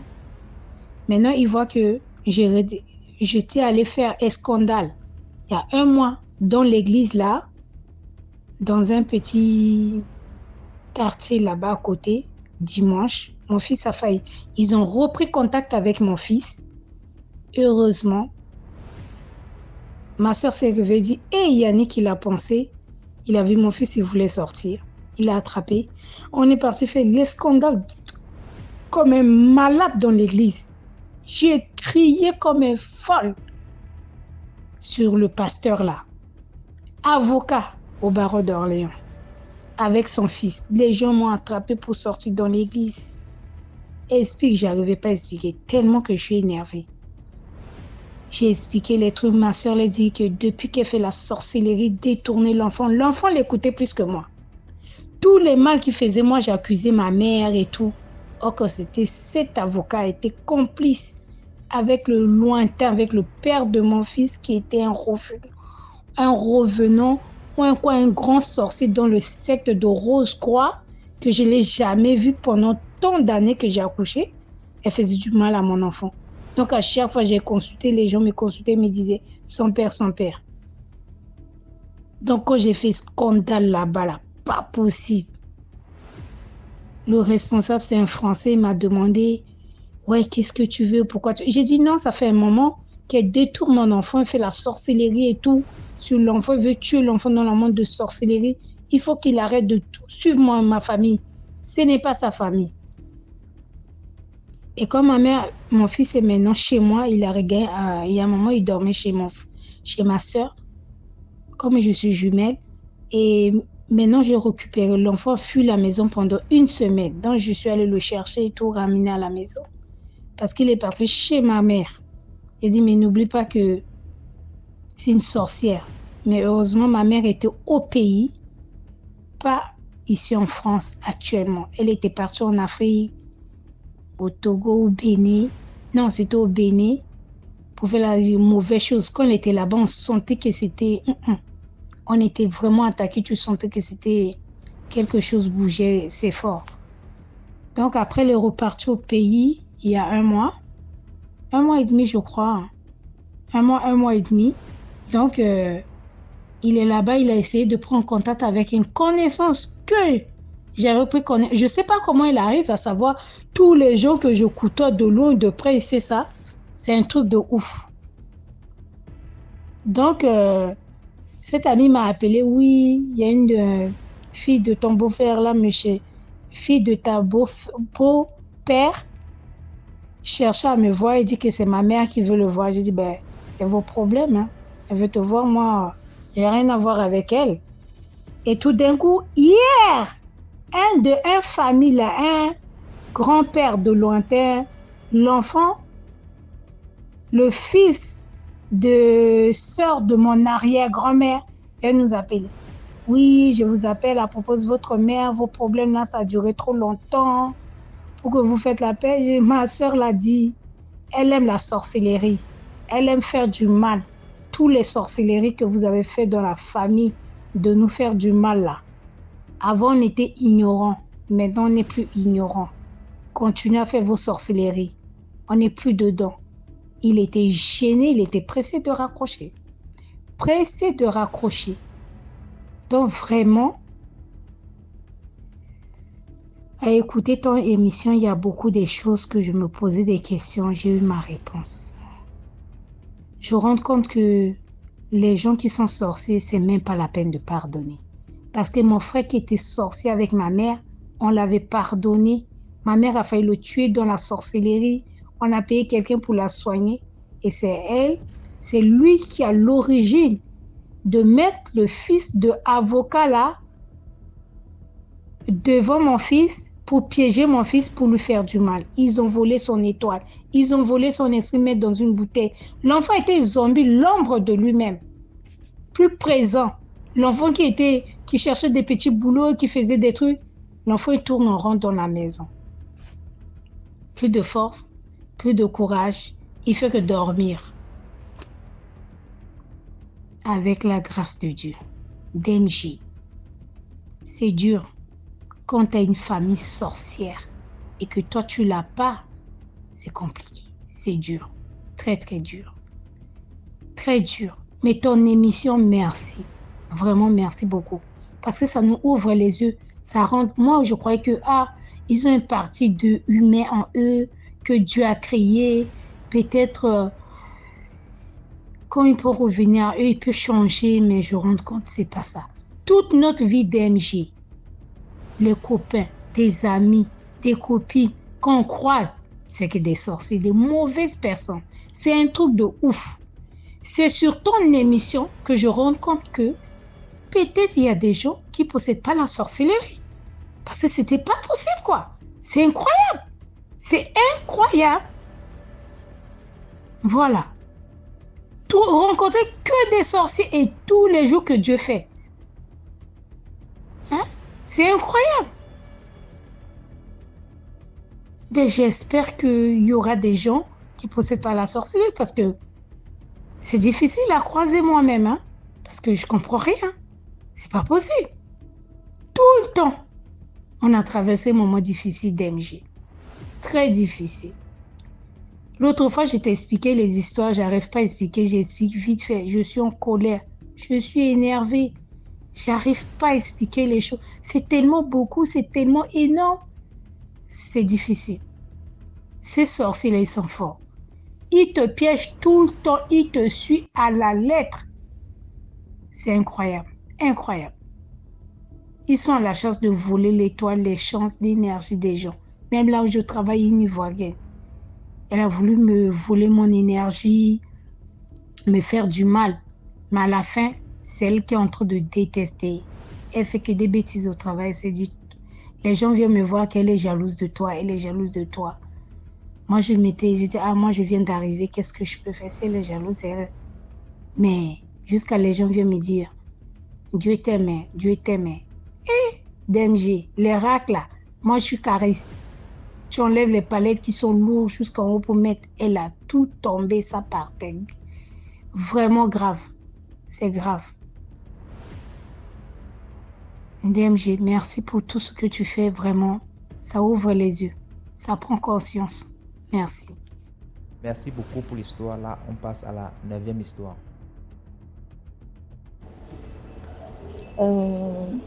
Voilà, ma deuxième histoire, c'est la suivante, si tu me permets de passer 2 fois.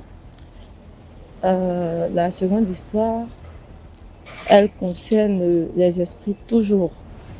Moi, j'ai beaucoup avec les esprits parce que dès le bas âge, je pouvais voir les esprits, voir les desserts et tout. Donc, j'étais assez particulière et mes parents me le faisaient savoir à chaque fois.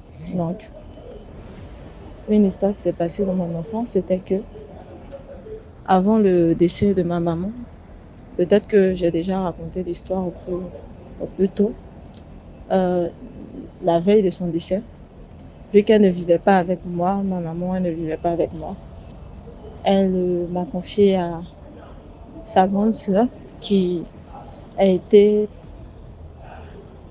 tout le temps de ma vie ma maman. Peut-être, je me dis, parce que le destin savait que elle ne serait pas là, ou juste parce que Dieu a voulu faire ainsi, parce qu'il savait ce qui allait se passer plus tard. Donc, la veille de son décès, ou la veille, pas forcément elle, mais la veille d'un décès dans la famille, je disais clairement à mes parents que voilà, telle personne allait mourir. Et le lendemain, c'était ce qui arrivait. Et plus j'ai grandi, plus cela s'est développé, mais après, avec la prière, cela est passé. Ce qui m'a le plus choqué, c'était quand j'avais perdu la femme à mon oncle. J'avais vu son décès, je crois, 2 à 3 mois avant. J'avais prévenu, on a prié et tout. Et quand elle était malade, nous sommes allés la voir. Dès que je l'ai vue, j'ai senti qu'elle était déjà morte. Donc quand on a commencé à prier et tout, je ne priais plus parce que moi je savais déjà qu'elle n'avait plus d'âme, que c'était que son corps qui était là, quoi. Physiquement elle était là, mais spirituellement, je ne vois pas spirituellement, mais genre je ressens que elle n'était plus là. Donc moi déjà je savais qu'elle allait partir. Le soir, on était là et aux environs de 2 heures, ils nous ont annoncé que elle était décédée. J'ai pas été surprise comme tous les décès de la famille. Généralement, je suis pas surprise, donc je pleure pas et les gens trouvent que j'ai la tête dure, je suis comme ça, je ne suis pas sensible. Mais je suis mentalement préparée, psychologiquement préparée, vu que c'est comme si Dieu me préparait avant chaque décès. Spirituellement, moralement, psychologiquement, avant que le décès n'arrive. Pour que j'ai cette souffrance-là avant que la personne décède et que après le décès de la personne, je puisse vraiment me relever et tout. Donc, c'était un peu ça que je voulais raconter. Et je tenais à dire à ceux qui voient peut-être qu'ils ont des prémonitions, c'est pas forcément des prémonitions de mort. Il y a des cas où on a prié et la personne n'a rien eu. Et il y a des cas où, voilà, quand Dieu te montre et que, bon, moi, je priais pas forcément. Je me disais que lorsque je vois cette tare, j'ai prié pour une seule personne et cela n'est pas arrivé à la personne. Donc, je me dis que lorsque vous voyez ce genre de choses et que vous priez, vous confiez la vie de la personne à Dieu, il y a possibilité que cela ne se réalise pas. Si Dieu montre quelque chose, c'est pour comment dirais-je le mot? Faire en sorte que cela n'arrive pas. Voilà. Et donc, ce que moi je conseille à tout un chacun, c'est lorsque vous faites des rêves, vous n'êtes pas obligé d'aller expliquer à tout le monde. Vous prenez votre temps. Je ne sais pas que vous soyez catholique, méthodiste, musulman et autres. Vous prenez votre temps personnellement. Vous priez pour la personne, que ce soit vous concernant la personne. Avant tout, vous priez. Vous confiez la vie de cette personne-là à Dieu et vous lui dites que bien vrai qu'il vous l'a montré, mais c'est lui qui peut décompter la situation et que si vous la montrez, c'est parce qu'il veut faire quelque chose et que cette chose-là, vous priez afin qu'il puisse le faire dans la vie de cette personne, que cette personne-là puisse rendre témoignage et que vous aussi puissiez rendre témoignage que il a fait en sorte que cette personne-là déchoue les plans du diable. Donc, moi, c'est comme ça et que, donc, maintenant, quand je vois des choses qui sont en rapport avec le décès, je prie sérieusement pour cette personne. Et cela ne lui arrive pas. Il y a aussi des cas où ce sont des bonnes choses. Les rêves ne sont pas que mauvais. Qu'ils soient bons. Qu'il soit bon ou mauvais, dans les deux cas, il faut quand même prier pour recommander ses rêves à Dieu. Parce que quand ils sont bons, généralement, on a tendance à dire, ah, cela va m'arriver, on ne prie pas. Mais l'ennemi aussi a les yeux sur ce qui peut nous arriver de bon. Donc, ce que je peux dire, c'est de prier, que ce soit pour un bon ou pour un mauvais rêve. Voilà. Merci beaucoup pour l'histoire. Maintenant, on passe à la deuxième et dernière histoire, s'il vous plaît. Écoutez attentivement, surtout likez et commentez. Dites-nous d'où vous regardez la vidéo en commentaire. Coucou, bonjour la famille DMG, bonjour à toute la communauté, bonjour à l'équipe, bonjour à tous les abonnés et à tous ceux qui m'écoutent. Avant toute chose, je vais vous demander de liker, de partager parce que ce qu'on fait ici, c'est pour sensibiliser. Alors moi, c'est la première fois que je monte sur... Enfin, que j'envoie mon histoire parce que c'est pas un live. J'envoie mon histoire sur WhatsApp. Et c'est une histoire que j'ai personnellement vécue. En fait, quand moi j'étais au lycée, j'ai grandi à Ebolova, je suis née là-bas. Quand j'étais au lycée, en classe de seconde particulièrement, je parlais avec un gars qui me courtisait depuis peut-être 3 ou 4 ans déjà. Mais ce genre de gars, il te drague depuis ton enfance, tu grandis sous ses yeux, mais voilà, on se connaissait quand même. Il n'allait pas à l'école avec nous, mais il avait un comptoir pas très loin de où ma mère travaille. Donc, de toute façon, quand j'allais voir ma maman après l'école, quand je rentrais parfois, il proposait de me raccompagner. Il avait un scooter, une moto. Et il proposait de me raccompagner et tout. Donc, un jour, quand je faisais seconde, il m'invite à un restaurant et il me dit, il faut qu'on parle sérieusement. Aujourd'hui, tu es une grande fille et toi-même, tu sais, c'est depuis que tu fais la classe de 5e que je te drague. Tu m'as dit que tu étais encore petite, tu veux prendre tes études au sérieux et tout. Mais là, tu es en seconde, je te vois déjà traîner avec les petits garçons de ton lycée et tout. Et moi, je veux juste que tu saches que j'étais là avant. Et moi, je t'attendais. Je lui ai dit, ah, comment ça tu m'attendais? Moi, on ne s'est pas promis, je t'ai pas promis qu'on se mettrait ensemble un jour. Je t'avais juste dit que moi, je suis encore petite, moi, je ne fais pas encore ça et tout. Et tu as décidé d'attendre. Moi, je croyais même que tu allais te marier. Entre-temps, il dit non, c'est toi que je voulais et tout. C'est toi que je veux toujours. Machin truc, je peux donner ma vie pour toi. Je peux mourir pour toi. Je peux même tuer pour toi.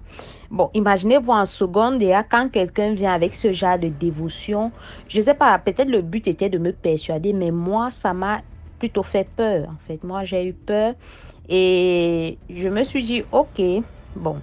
Peut-être il faut que je lui accorde un peu d'attention, un peu d'amitié. Puisque moi, je le voyais comme un frère. On a presque grandi dans le même secteur. On se voyait presque tout le temps et tout. Moi, je le voyais un peu comme un grand frère. On n'était pas dans le même quartier, mais ses parents avaient aussi une boutique pas très loin de là où ma mère travaillait. Donc, vu que lui, il a très vite arrêté l'école et il travaillait avec ses parents, il a très vite été indépendant, donc il avait beaucoup d'argent. Et il me faisait savoir, bien sûr, qu'il a beaucoup d'argent. Bon, sauf que moi, ça ne m'impressionnait pas. Donc, un jour, il m'appelait beaucoup. Du coup, un jour, mon téléphone tombe dans l'eau. Il essaie de m'appeler, ça ne passe pas et tout, et tout, et tout. Il vient quand même dans mon quartier. Il envoie un enfant de venir m'appeler.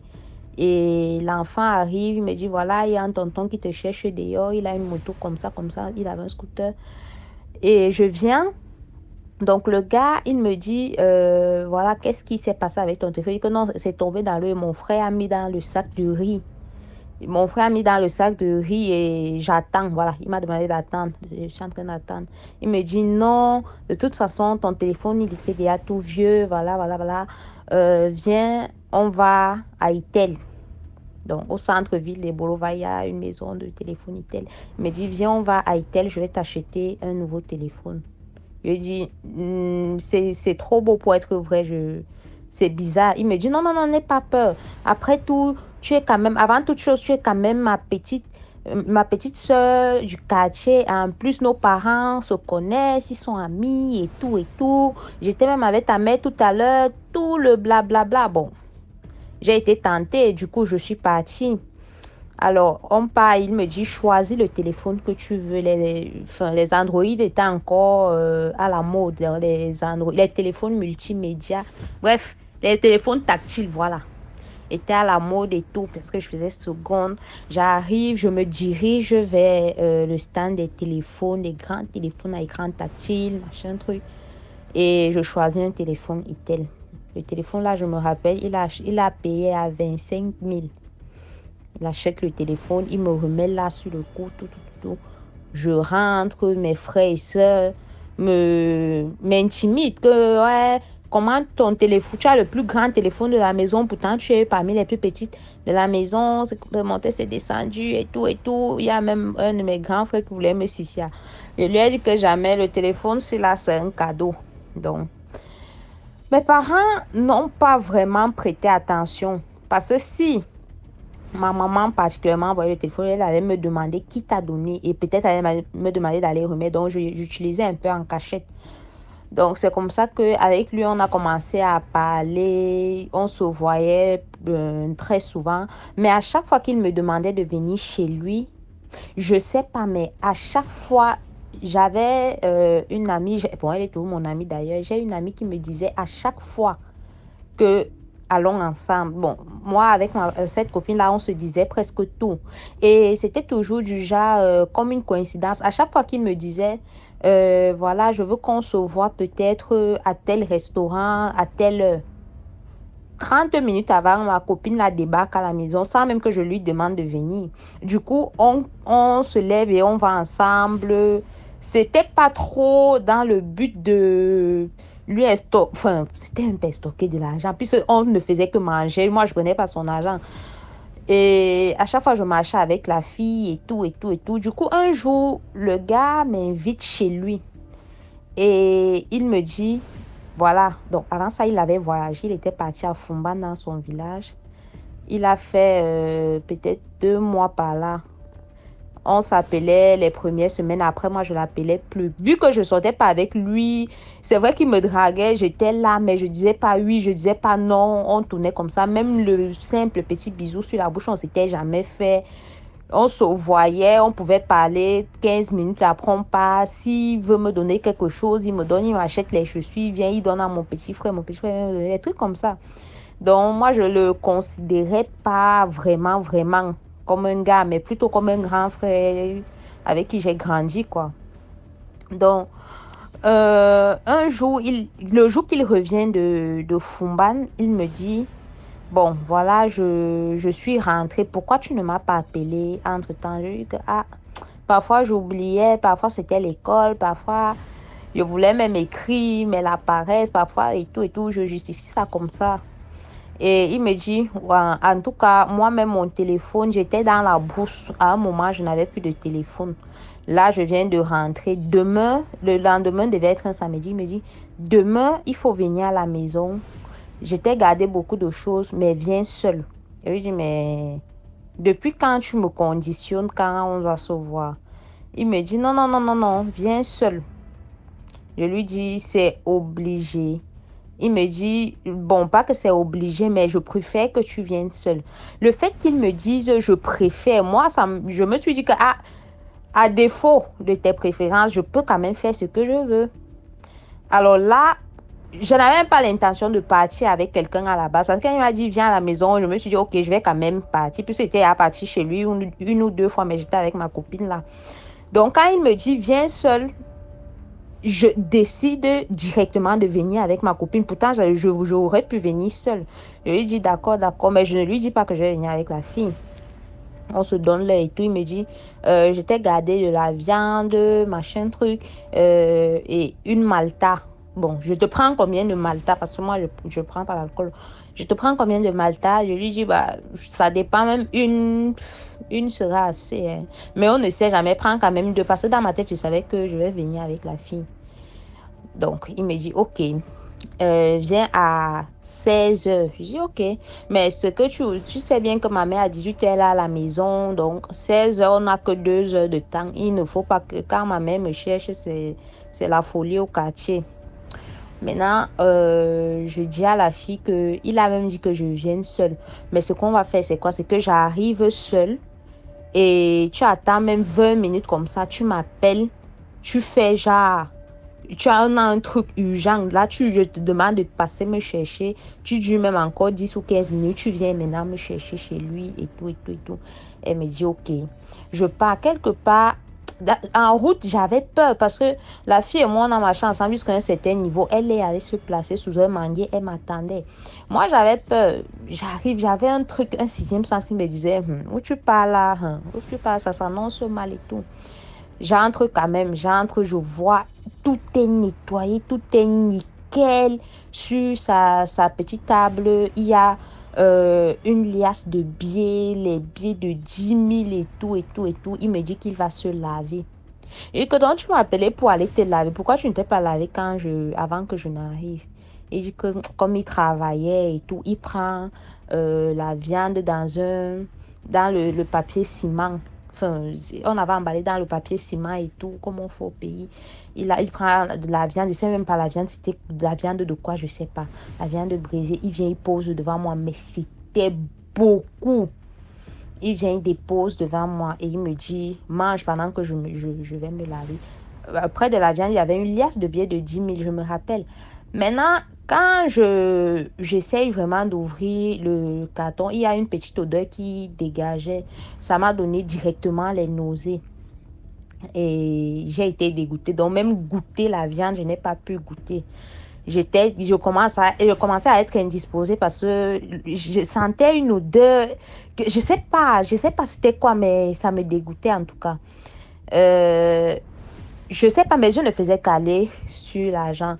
Moi, je ne vole pas. Je sais pas, c'était une façon de me tenter, je sais pas trop. Mais je regarde l'argent et quand j'essaye de regarder derrière, il y avait un truc bizarre qui attirait mon regard. C'était même pas trop l'argent. C'était un truc comme une petite boule marron en cuir. Bref, c'était un truc bizarre, comme une boule avec une forme comme un losange, comme ça, en cuir, derrière, un peu. C'était pas très loin de l'argent, c'était un peu collé avec l'argent. Donc, c'est ça qui attirait mon regard, en tout cas. C'est avec les petits fils rouges, les petits insignes bizarres. Je regarde, je dis non, mais je rêve ou quoi. J'espère que on n'est pas dans les films nigériens ici, machin. Je commence à entrer en panique. Je vois les trucs qui n'existent même pas dans ma tête. Parce que moi, c'est comme ça, quand j'ai peur, il suffit que j'imagine un truc, j'aurais vraiment l'impression que c'est ça. Je commence à imaginer des trucs. Du coup, je prends vraiment peur. Le gars finit de se laver. Il me dit, pourquoi tu n'as pas mangé? Il n'est même pas encore vraiment entré dans la maison. Il me dit, pourquoi tu n'as pas mangé? Il dit, qui te dit que je n'ai pas mangé? Il me dit que non, je sais que tu n'as pas mangé. Parce que si tu avais mangé, j'aurais su. Ça déjà, ça attire mon attention. Je me dis, mais comment ça tu aurais su? Bref. Il dit que non, le truc c'est que je n'aime pas trop la viande ici. C'est la viande de quoi? Il me dit, c'est la viande du beurre. On a mangé la viande du beurre là-bas au quartier à Oussa et tout. Il dit, ah non, moi je n'aime pas quand on fait ça comme ça. Parce que ça a une odeur bizarre, ça m'a un peu dégoûté. Il me dit, mange même un morceau. Je dis, non. Il dit, non, mais j'ai fait ça pour toi, hein. En fait, j'ai commandé ça spécialement pour toi. Ça vient de Fumba. Il dit que non, c'est pas... Entre-temps, j'avais oublié ma copine dehors. Donc, tellement... Il y avait trop de trucs qui se passaient dans ma tête à l'instant que j'ai oublié mon coup avec la fille dehors. Maintenant, la fille aussi, elle commence à s'impatienter. Elle m'appelle. Pourtant, c'est moi qui devais l'appeler même au début. C'est même moi qui devais lui faire un message que maintenant... Je devais juste lui dire maintenant pour qu'elle lance l'appel. Vu que moi, je n'ai pas dit maintenant...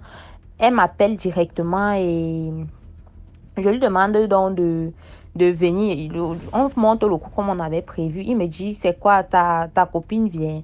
Je dis que lui, elle vient me chercher parce qu'on avait un truc à faire. C'est vraiment important et tout. C'est pour l'école. Parce que quand je disais école comme ça, lui savait qu'il ne peut rien me dire si elle a parlé de l'école. Et qu'on a un truc de l'école, un devoir d'école aussi à faire, machin. Et comme tu avais insisté que tu veux me voir, je me suis dit que mieux je viens quand même parce que ça faisait longtemps qu'on ne s'était pas vu et tout. Il me dit que ouais, donc aujourd'hui, il n'y aura même pas un bisou pour moi. Il dit que non, moi, il a dit qu'on ne sort pas ensemble. Il me dit que tu es ma femme. Il dit que non, Il me dit que non, tu es ma femme. tu sais que tu es ma femme, non? Je lui dis que quelle femme? Je ne suis pas ta femme. Il me dit, non, non, non, tu es ma femme. Parce qu'au début, il parlait comme s'il blaguait. Moi aussi, je répondais comme si, en blaguant, parce que voilà. Il insiste jusqu'il est sérieux. Je le regarde dans les yeux, ses yeux commencent à devenir rouges. Je lui dis que je ne suis pas ta femme. Je le regarde dans les yeux que je ne suis pas ta femme. Et si c'est pour ça que tu m'as appelé ici, là, moi, je préfère partir. Je porte mes babouches, je veux sortir, je vois que la porte est fermée. Je le regarde, je dis que ouvre la porte, moi je vais partir. Il me dit, tu dois d'abord accepter que tu es ma femme, que je ne suis pas ta femme. Que ce soit maintenant, que ce soit demain, je ne suis pas ta femme. Il s'assoit sur le lit, que je vais alors voir comment tu vas sortir. La fille aussi, vu qu'on avait à parler au téléphone, elle vient, elle toque. Quand elle toque comme ça, là, il s'est un peu calmé. Il vient, il l'ouvre, il la salue comme si de rien n'était. Je sors, je ne dis même pas au revoir, je pars. Il appelle la fille, dit à la fille que viens quand même prendre l'argent de taxi. Ta copine est fâchée, je ne sais pas pourquoi. Prends l'argent si tu lui donnes. Il dit à ma camarade là que si tu prends l'argent là, on ne se parle plus. Parce que moi, je suis un peu comme ça. Et si je suis fâchée contre quelqu'un et qu'on marche ensemble, moi, dans ma tête, c'est que normalement, tu dois aussi être fâchée contre la personne. C'était pas trop que j'étais méfiante parce que je voyais le danger. Non. Moi, c'était un problème d'ego. Donc, et de loyauté. Je dis à la fille là que si tu t'associes avec lui, on ne se parle plus. La fille dit que non, maman, toi-même viens lui donner. Là, commence à faire ses caprices là. Moi, je ne veux pas et tout et tout. Et que viens prendre, non, regarde d'abord ce que je te donne. Il tendait 2 billets de 10 000 à la fille. La fille me dit que, mais c'est quand même 20 000. Et je suis sûre que tu veux te fâcher pour 20 000. Je demande à la fille que quand tu me regardes, je suis à 20 000 près. Bon, en même temps, c'est pas comme si je n'étais pas à 20 000 près. Moi, c'est seulement la bouche. Donc, c'était seulement pour parler comme ça. Et que je suis pas à 20 000 près, on part. Comme ça qu'on part. Même si dans mon cœur, je savais que peut-être j'ai même besoin des 20 000 là. Mais comme il avait commencé à refuser, je me suis appuyée sur ça que je ne veux pas. Je pars. Maintenant, on arrive à la maison. On parle un peu, je lui raconte qu'il m'a donné une viande, c'était avec une odeur bizarre que je ne connais pas, machin, tout, je n'avais même pas mangé, même la malta qu'il m'a donné, même ouvrir. Je ne sais pas quand je suis entrée dans la maison là, aujourd'hui là, c'était bizarre, c'est comme si je ne me sentais pas trop dans mon univers, c'est comme si je n'étais même pas sur la terre, machin, truc, je voyais, j'imaginais les trucs bizarres jusqu'à ça m'a même effrayé moi-même. La fille rit, elle se moque de moi, après on se sépare, elle rentre. La nuit, je rêve que le gars est dans ma chambre et il demande à coucher avec moi. Je lui dis non. Il insiste. C'est lui que de toute façon, moi, je n'ai même pas encore commencé à coucher avec les hommes. Et même si j'avais commencé, ce n'est pas avec toi. Il me dit que tu es ma femme. Et même dans les rêves, il dit que je ne suis pas ta femme. Je ne suis pas ta femme. Il me dit que même le nom que tes parents t'ont donné là, c'est le nom qui est désigné pour la femme que je vais épouser. Il dit que jamais. Tout le monde n'est pas parenté. Mes parents ne te connaissent même ni d'Adam ni d'Ève. Et machin truc. Même dans les rêves, je refusais. Il me dit donc, bon, ok, même si tu n'es pas ma femme, on doit quand même coucher ensemble. Il me dit que je ne couche pas avec toi. Il me dit que, ok, si je ne veux pas coucher avec lui, que je le... Enfin, que j'utilise, que je lui fasse jouir, un truc comme ça. Excusez-moi pour le terme, mais c'est que je ne sais pas comment il veut coder le genre de mots là. Il me dit, il faut que tu me fasses jouir quand même, avant que je ne sorte d'ici. Et que je ne te fais pas jouir, je ne suis pas ta femme, c'est pas mon travail. Il me dit, pour tout ce que j'ai fait pour toi, il faut que tu me fasses jouir. Il dit, je refuse. Il me dit, bon, même si je ne veux pas coucher avec toi, utilise tes mains pour me faire ça. Il dit, je ne veux pas utiliser mes mains. Il dit, ok, ouvre seulement alors la bouche, tu fermes les yeux. Donc, il me disait des trucs bizarres dans les rêves. Tout ce qu'il demandait, je refusais. Jusqu'à ce que il a commencé à se fâcher. J'ai vu comment... En fait, j'avais l'impression qu'il se métamorphosait dans le rêve, de colère en tout cas. J'accepte donc de faire avec les mains. Il me dit, ok, vas-y alors, je me déshabille et tu n'auras qu'à frotter quoi sur tes mains et tout. Et il dit, ok. Je tourne ma tête. Ça, on est dans le rêve. Je ne sais même plus dans quelle maison on était, mais je sais qu'on était dans un endroit où il n'y avait personne. On n'était que deux. Je tourne dans ma tête, je vois une bouteille. Il me dit, prends le truc qui est sur la bouteille, là, tu mets sur tes mains et tu viens me toucher avec. Je pars, je m'avance vers la bouteille, je m'avance. Quand je suis déjà à un doigt de toucher la bouteille, il y a ma petite soeur qui me réveille. Dieu merci, je me suis réveillée de là, j'étais en sueur. Et ma petite soeur, mais est-ce que normalement aujourd'hui, il y a classe aujourd'hui, normalement c'est dimanche, non? Pourquoi tu me réveilles brutalement comme ça? Elle me dit que c'est parce que j'étais en train de trembler, que je dormais, j'étais en train de trembler. Et elle a eu l'impression que j'étouffais, les trucs comme ça. Et que pourtant, moi, je n'ai pas senti mon sommeil agité. Elle me dit que non, tu faisais les gestes bizarres. C'est comme si tu étais en train de trembler de peur et tout, et tout, et tout. Et j'ai dit, en tout cas, merci parce que j'étais en train de faire un mauvais rêve, là, comme ça. Chance que tu m'as même réveillée. Maintenant, je me réveille, je prends mon téléphone. Le premier réflexe, je prends mon téléphone pour manipuler. Je vois qu'il m'a écrit « Bonjour, je m'excuse pour hier.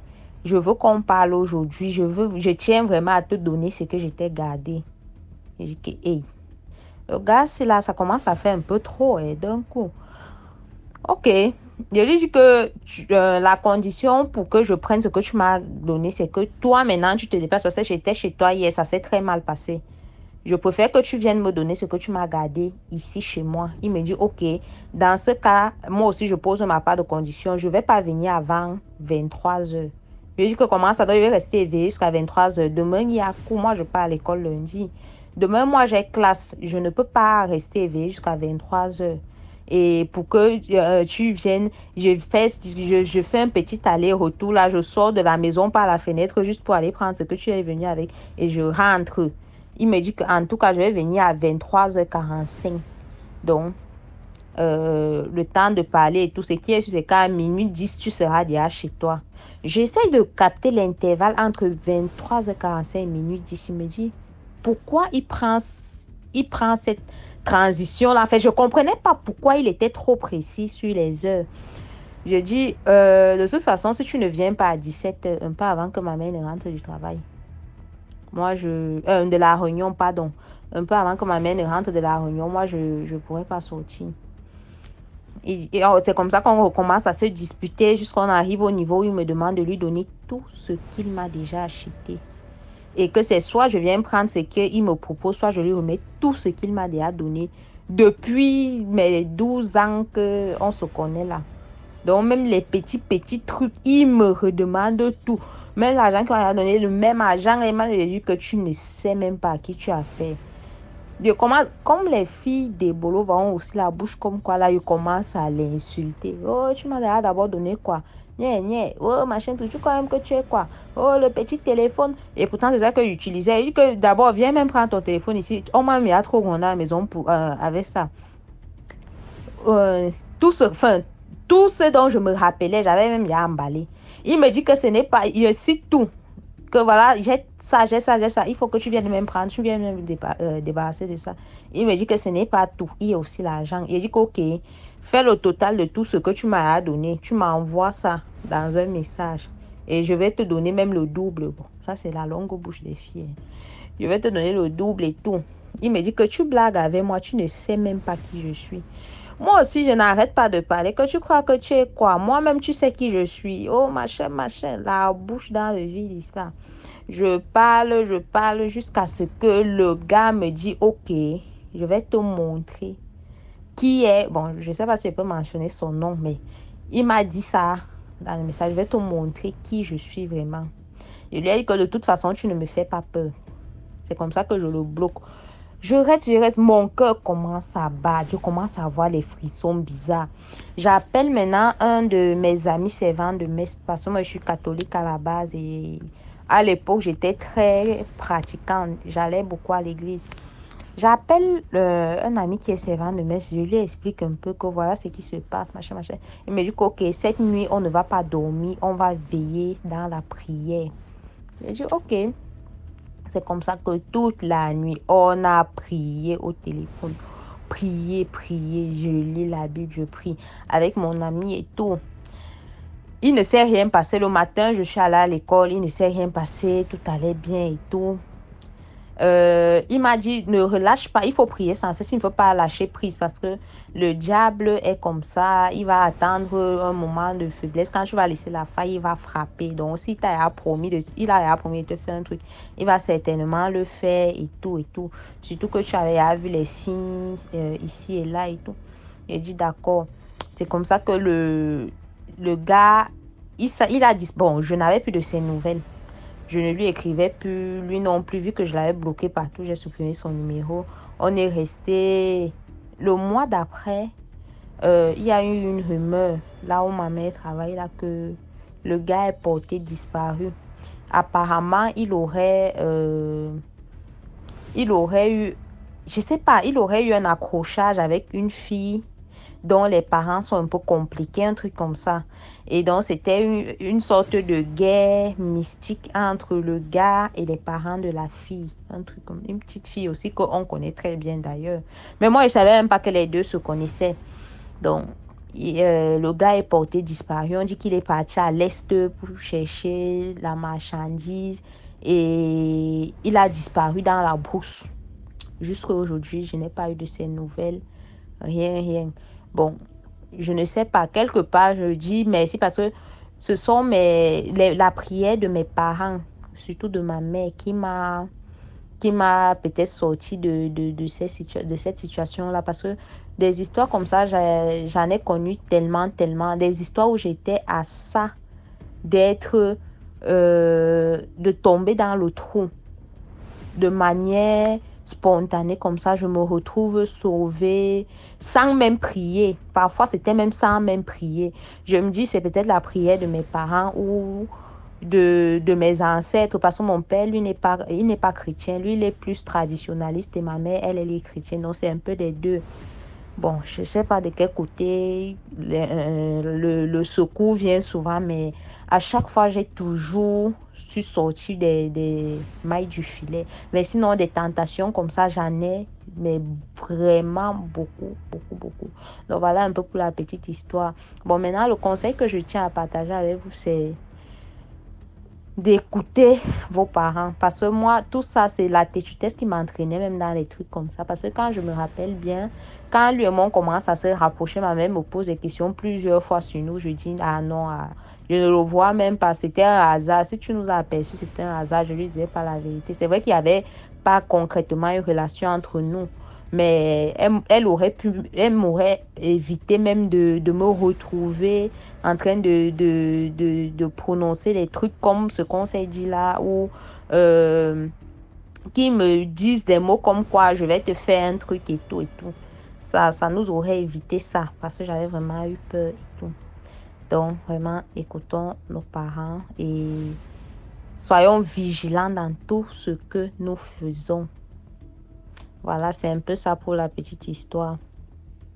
Merci pour ces histoires, merci pour l'histoire. Et on se reprend demain à 12h00 pour une nouvelle vidéo. Merci à tous ceux qui ont partagé, à ceux qui ont liké, les actifs dans les live chats là. Merci à vous tous. Voilà, donc on se prend demain à 12h00 pour une nouvelle vidéo. Ciao.